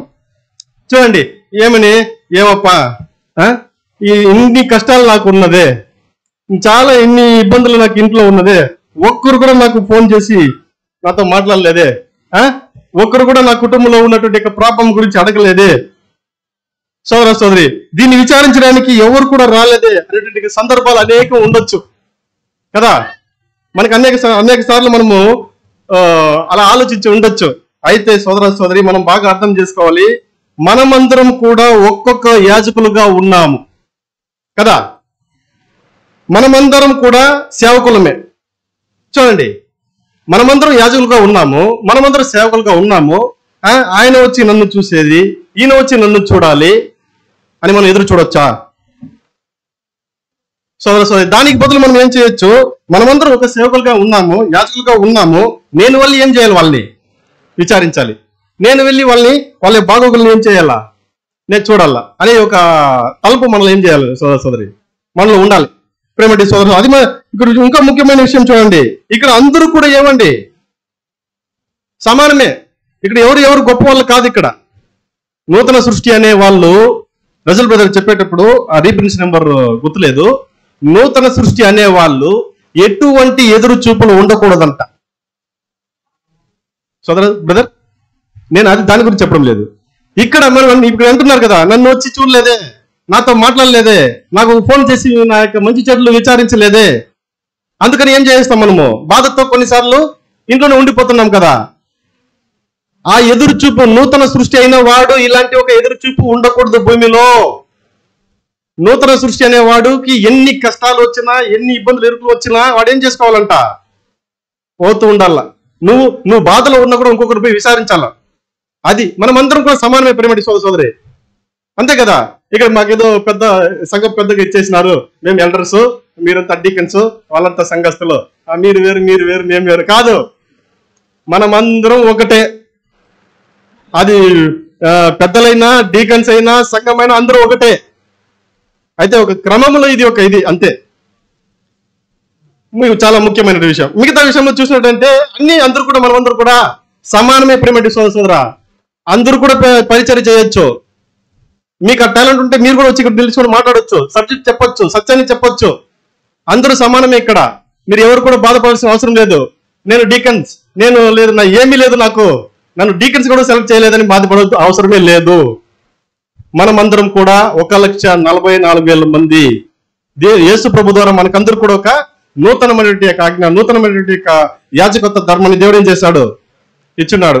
ఎందుకంటే చూడండి, ఆ పాత యాజకత్వ ప్రకారం మనం జీవించిన దాని వల్ల ఆ రోజుల్లో ఇజ్రాయెల్ ప్రజలకు చూడండి ఈ యొక్క క్రీస్తు యొక్క ప్రమాణాలని అర్థం చేసుకోలేకపోయారు. వాళ్ళు ఆ యొక్క ప్రమాణాలను, పాత నిబంధన కాలంలో ఉన్నటువంటి ప్రమాణ ప్రకారం వాళ్ళు జీవించిన దాని వల్ల క్రీస్తు మూలంగా వచ్చినటువంటి ప్రమాణాలను వాళ్ళు ఏం చేసుకోలేదు? అర్థం చేసుకోలేకపోయారు. అదేవిధంగా అంగీకరించలేదు వాళ్ళు. అదేలాగా ఈ యొక్క సత్యానికి వచ్చినటువంటి అనేక సహోదరులు కూడా దీన్ని ఏం చేసుకోలేకపోతున్నారంటే, దాన్ని అర్థం చేసుకోలేకపోతున్నారు అని చెప్పి సహోదరులకు చెప్తున్నారు ప్రేమటి సోదరి. దాన్ని అంగీకరించలేకపోతున్నారు అని చెప్పి చూస్తున్నాం. చూడండి, అక్కడ చూసినప్పుడు చాలా సంతోషంగా ఉంటుంది. ఎక్కడ? బబులోనులో చాలా సంతోషంగా, ఉత్సాహంగా ఉంటుంది.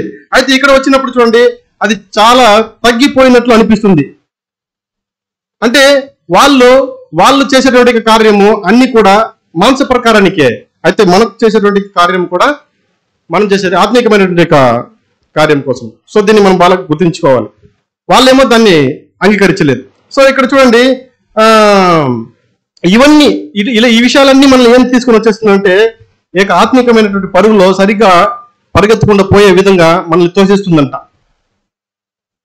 ఆ యొక్క నిస్సాయత, ఆ యొక్క నిట్టూర్పు, ఇవన్నీ కూడా మనల్ని ఏం చేయలేదు, మనల్ని ఎవరు పట్టించుకోలేదు. సో ఇవన్నీ మనకు ఎప్పుడు కానీ ఎదురు చూడకుండా ఉండాలని చెప్పి చూస్తున్నాం ప్రేమటి సోదరుడు. అక్కడ చూడండి, ఇప్పుడు ఇక్కడ అందరూ కూడా యాజకులే కదా. ఈ విషయాన్ని మనం ఎప్పుడు కూడా మర్చిపోకూడదు. మనమందరం కూడా యాజకులమే, దేవుని యొక్క పని మనం ఎంత చేయాలి. చూడండి, మనమందరం యాజకులమే అని మనము ఎందుకు తీసుకోవాలంటే, చూడండి, నేను ఒక యాజకుడు అన్నప్పుడు నేను నా కుటుంబాన్ని ఏం చేసుకోవాలా? ఏలాలా, నా కుటుంబాన్ని ఏలాలా. అప్పుడు చూడండి, కుటుంబంలో ఆ యాజకత్వ పనిని దేవుడు ఎవరికి అప్పగిస్తున్నాడంటే, ఆ కుటుంబంలో తండ్రిగా ఉన్నటువంటి అతనికి అప్పగిస్తున్నాడు ప్రేమటి సోదరి. సో ఈ విధంగా మనం ఆలోచించాలట. తర్వాత చూడండి, మనం అందరం కూడా సహోదరులుగా చూడాలి. వాళ్ళకు మనం ఏం చేయాలి, వీళ్ళకు మనం ఏం చేయాలి అనేది కూడా చాలా ఒక ముఖ్యమైన విషయం. అంటే ప్రతి ఒక్క రోజు కూడా మనం ఏం చేసాం అంటే, ఏం చేస్తున్నాం సహోదరులకి, ఈ రోజు నేను ఏం చేస్తానని చెప్పి ప్రతి ఒక్క దినం కూడా మనం ఏం చేసుకోవాలంటే ఆలోచిస్తూ, ఒకవేళ మనం సహాయం చేయలేకపోయినా వాళ్ళ కొరకు మనం ఏం చేయాలంట? ప్రార్థనలు మనం పెట్టాలి సోదరి. అందుకే గలతీలో చెప్పేటప్పుడు చూడండి, ఒకరి భారాన్ని ఒకరు మోసి ఏం చేసుకోవాలంట? వాళ్ళతో కలిసి మెలిసి ప్రేమను చూపించే విధంగా ఉంటే చాలు, మనలో ఉన్నటువంటి నిరాశ అన్ని కూడా ఏమైపోతుందంట సోదరి, తొలగిపోతుంది. అప్పుడు ఇక్కడ మనము ముఖ్యంగా చెప్పేటప్పుడు ఒక విషయం ఏమంటే, ఆ యొక్క షెబ్నా, ఎల్యాకీము.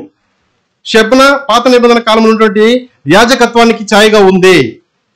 ఎలియాకీము క్రొత్త నిబంధన కాలంలో ఉన్నటువంటి యొక్క యాజకత్వానికి ఛాయగా ఉంది. అప్పుడు పాత నిబంధన కాలంలో ఉన్న ఒక యాజకత్వాన్ని దేవుడు ఒక ముగింపుకు తీసుకొని వస్తాడు. కారణం, దానిలో చాలా బలహీనం ఉంది.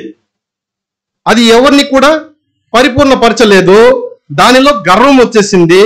దానిలో అన్ని విధములైనటువంటి మేలు ఉన్నట్లు అనిపించింది, కానీ దాంతో ఏమీ లేదు. అయితే దాని వలన సోదర సోదరి ఎటువంటి ప్రయోజనం లేదు అనేది దేవుడు గమనించి ఇక్కడ ఏం చేస్తాడంటే క్రీస్తు మూలంగా ఒక నూతన ప్రమాణాన్ని ఇచ్చాడు. ఈ ప్రమాణం మనల్ని పరలోకం తీసుకొని వెళ్ళడానికి ఒక మార్గాన్ని చూపిస్తుంది. ప్రేమటి సోదర సోదరి, దీన్ని ఒక ఛాయగా ఈ ఇద్దరిని పెట్టి మనం చూస్తున్నాం. ప్రేమటి సోదర సోదరి, అప్పుడు చూడండి యెషయా 22:16 మనం చదువుకున్నప్పుడు చదవండి.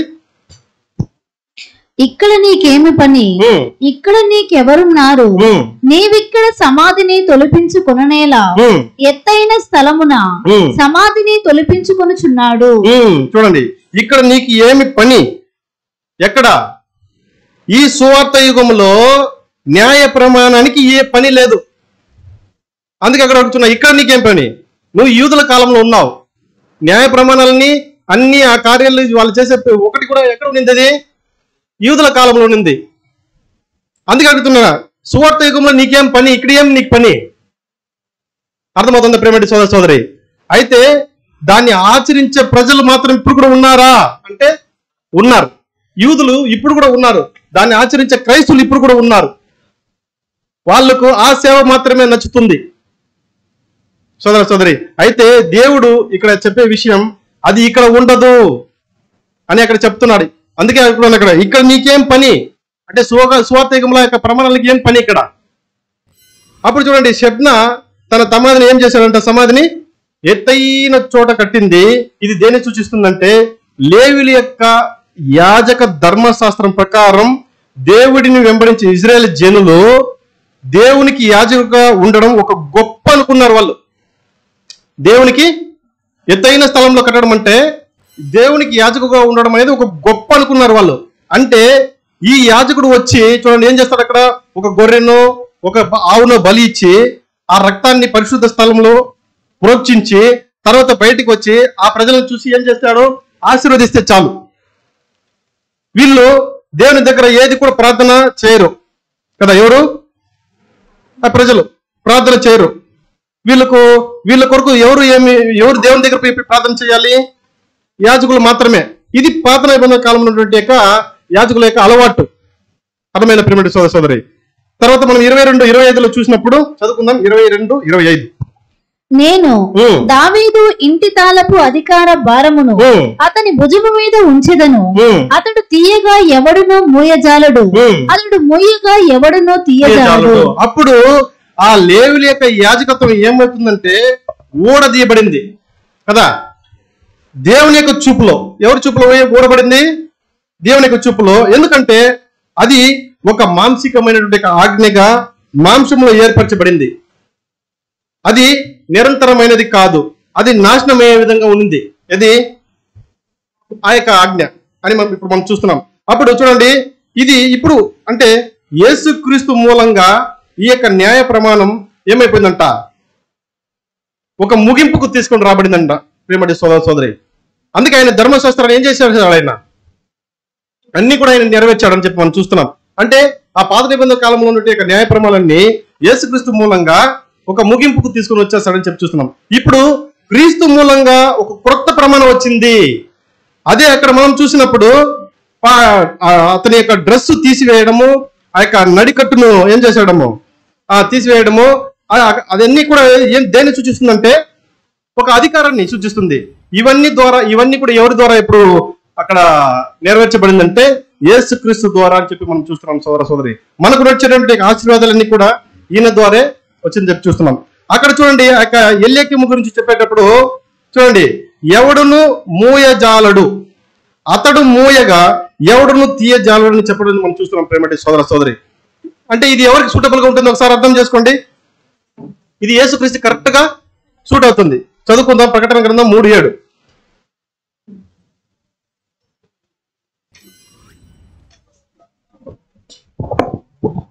ఫిలదెల్ఫియాలో ఉన్న సంఘపు దూతకు ఇలాగు రాయుము, దావీదు తాళపు చెవి కలిగి ఎవడును వేయలేకుండా తీయువాడును ఎవడును తీయలేకుండా వేయువాడును నైనా సత్య స్వరూపియగు పరిశుద్ధుడు చెప్పు సంగతులేవనగా.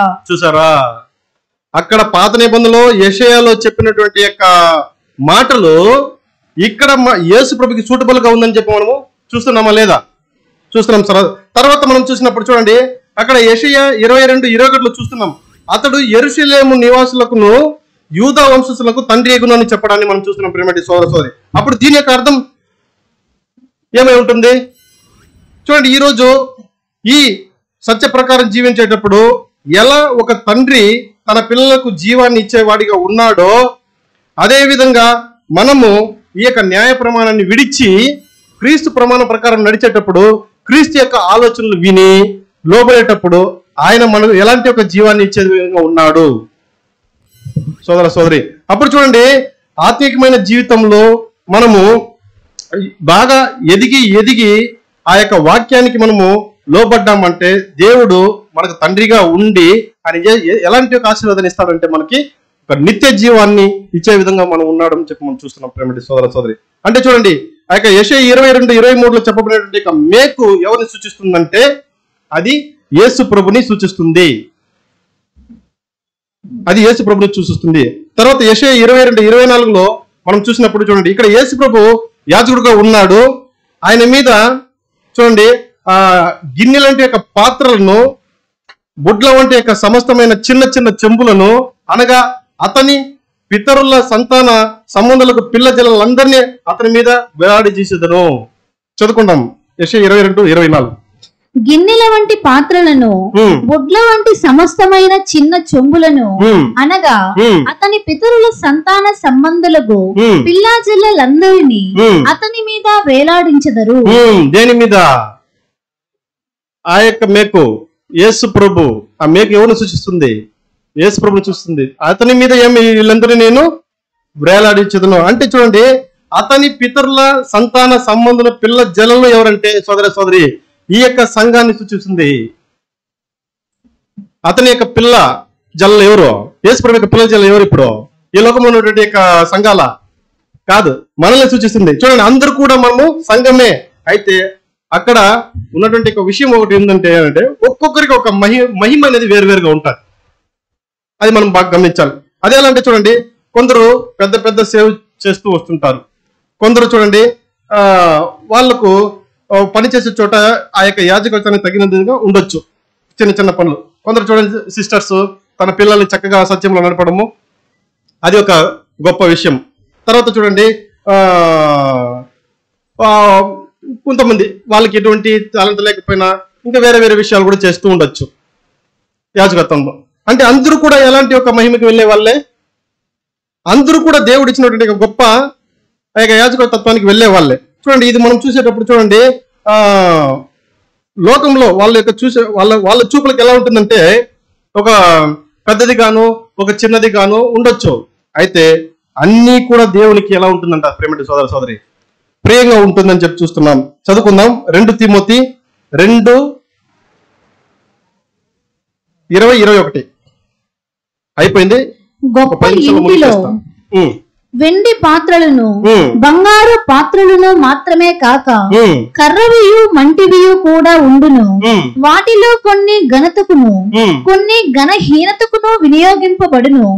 ఎవడైనను వీటిలో చేరక తన్ను తాను పవిత్రపరచుకొనిన ఎడల వాడు పరిశుద్ధ పరచబడి యజమానుడు వాడుకొనుటకు అర్హమై ప్రతి సత్కార్యమునకు సిద్ధపరచబడి ఘనత నిమిత్తమైన పాత్రయుండును. చూడండి, కొన్ని పాత్రలు ఎలా ఉంటుందంట ఘనహీనంగా ఉంటుంది కదా.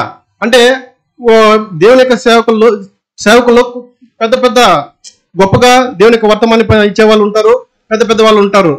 అదే విధంగా చిన్న చిన్న పని చేసే వాళ్ళు ఉంటారు. కొంతమందికి కొన్ని టాలెంట్స్ వారు దాన్ని మాత్రమే చేసుకుంటూ వస్తారు. సో ఇక్కడ ఎలా ఉంటుందంటే ఆయన తిమోతిలో చెప్పేటప్పుడు కొన్ని పాత్రలు ఘనహీనంగా ఉంటుంది. ఉదాహరణ చూడండి, ఉదాహరణకు మనం చూసినప్పుడు మన ఇంట్లో చూడండి డైనింగ్ హాల్ మీద ఉపయోగించేటువంటి పాత్రలు ఉంటుంది కదా.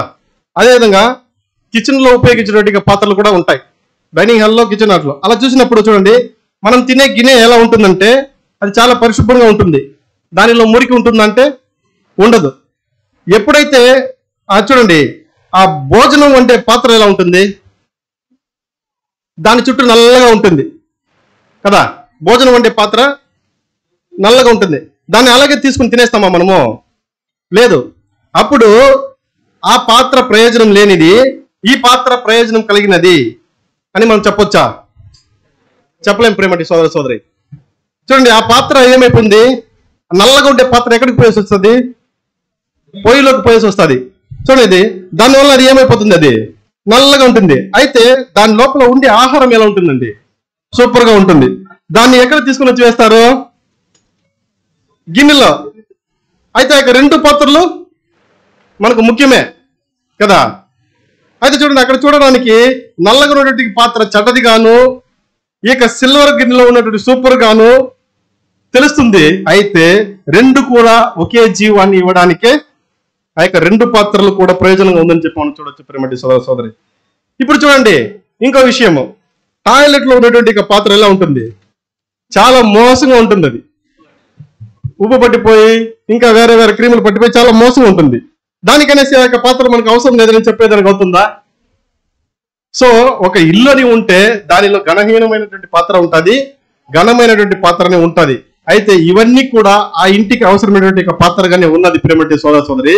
దాన్ని శరీరానికి పోల్చి చెప్పేటప్పుడు శరీరంలో కూడా ఘనమైన ఆ యొక్క భాగాలు ఉంటాయి, ఘనహీనమైనటువంటి భాగాలు కూడా ఉంటాయి. అయితే అన్నీ కూడా ఈ శరీరానికి కావాల్సినటువంటి భాగాలుగా ఉందని చెప్పి మనము చూడొచ్చు.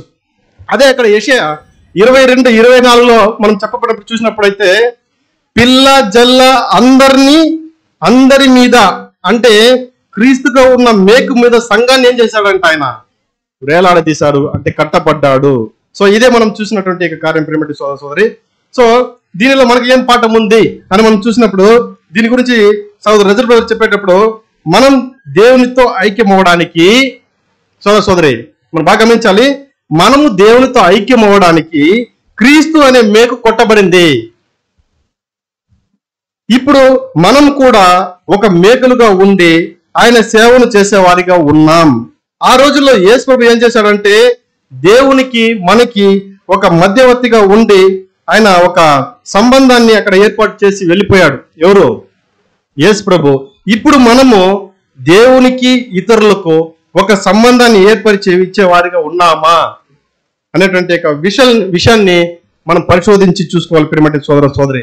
ఇదే ఈరోజు మనం చూసినటువంటి పాఠము. షెబ్నా, ఎల్యాకీం. షెబ్నా దేన్ని సూచిస్తుంది? పాత నిబంధనల కాలంలో ఉన్నటువంటి న్యాయ ప్రమాణంలో యాజకత్వాన్ని సూచిస్తుంది. అది యూదుల యుగంలో ఉన్నటువంటి విషయాలు. ఈ ఎల్యాకీం ఎవరిని సూచిస్తుంది? ప్రభు అయిన యేసుక్రీస్తుని సూచిస్తుంది. ఆయన మూలంగా వచ్చినటువంటి నూతన ఆ యొక్క ప్రమాణాన్ని సూచిస్తుంది. అది ఈ సువార్త యుగంలో దానికి పని లేదు. ఇక్కడ నీకేం పని? సువార్త యుగంలో అది పని లేదు అని చెప్పి మనం చూస్తున్నాం. అక్కడ చూసినప్పుడు దేవుని యొక్క ప్రత్యక్ష గుడారంలోకి వెళ్ళి ఎవరు మాత్రమే పనిచేసే వాళ్ళంటే యాజకులు మాత్రమే పనిచేసి వాటిని బలిచ్చేసి తిరిగి జనాలు తీసుకుని వచ్చి ప్రోక్షించి వాళ్ళని ఆశీర్వదిస్తే ఆశీర్వదించేస్తారు. ఇక్కడ మనమందరం కూడా యాజకులమే. 1,44,000 అందరూ కూడా మనం కూడా యాజకులమనే విషయాన్ని ఒక చిన్న పాఠంలో దేవుడు ఈరోజు మనకు బయలుపరిచి ఇచ్చాడు. ప్రేమటి సోదర సోదరి, విన్నటువంటి మీకు అందరికి కూడా వందనాలు తెలియజేసుకుంటున్నాను. మీ ఓపికను బట్టి వందనాలు. దీంతో ఏదైనా డౌట్ ఉంటే మళ్ళీ మీరు నాతో పంచుకోవాలని చెప్పి కోరుచున్నాను. Thank you.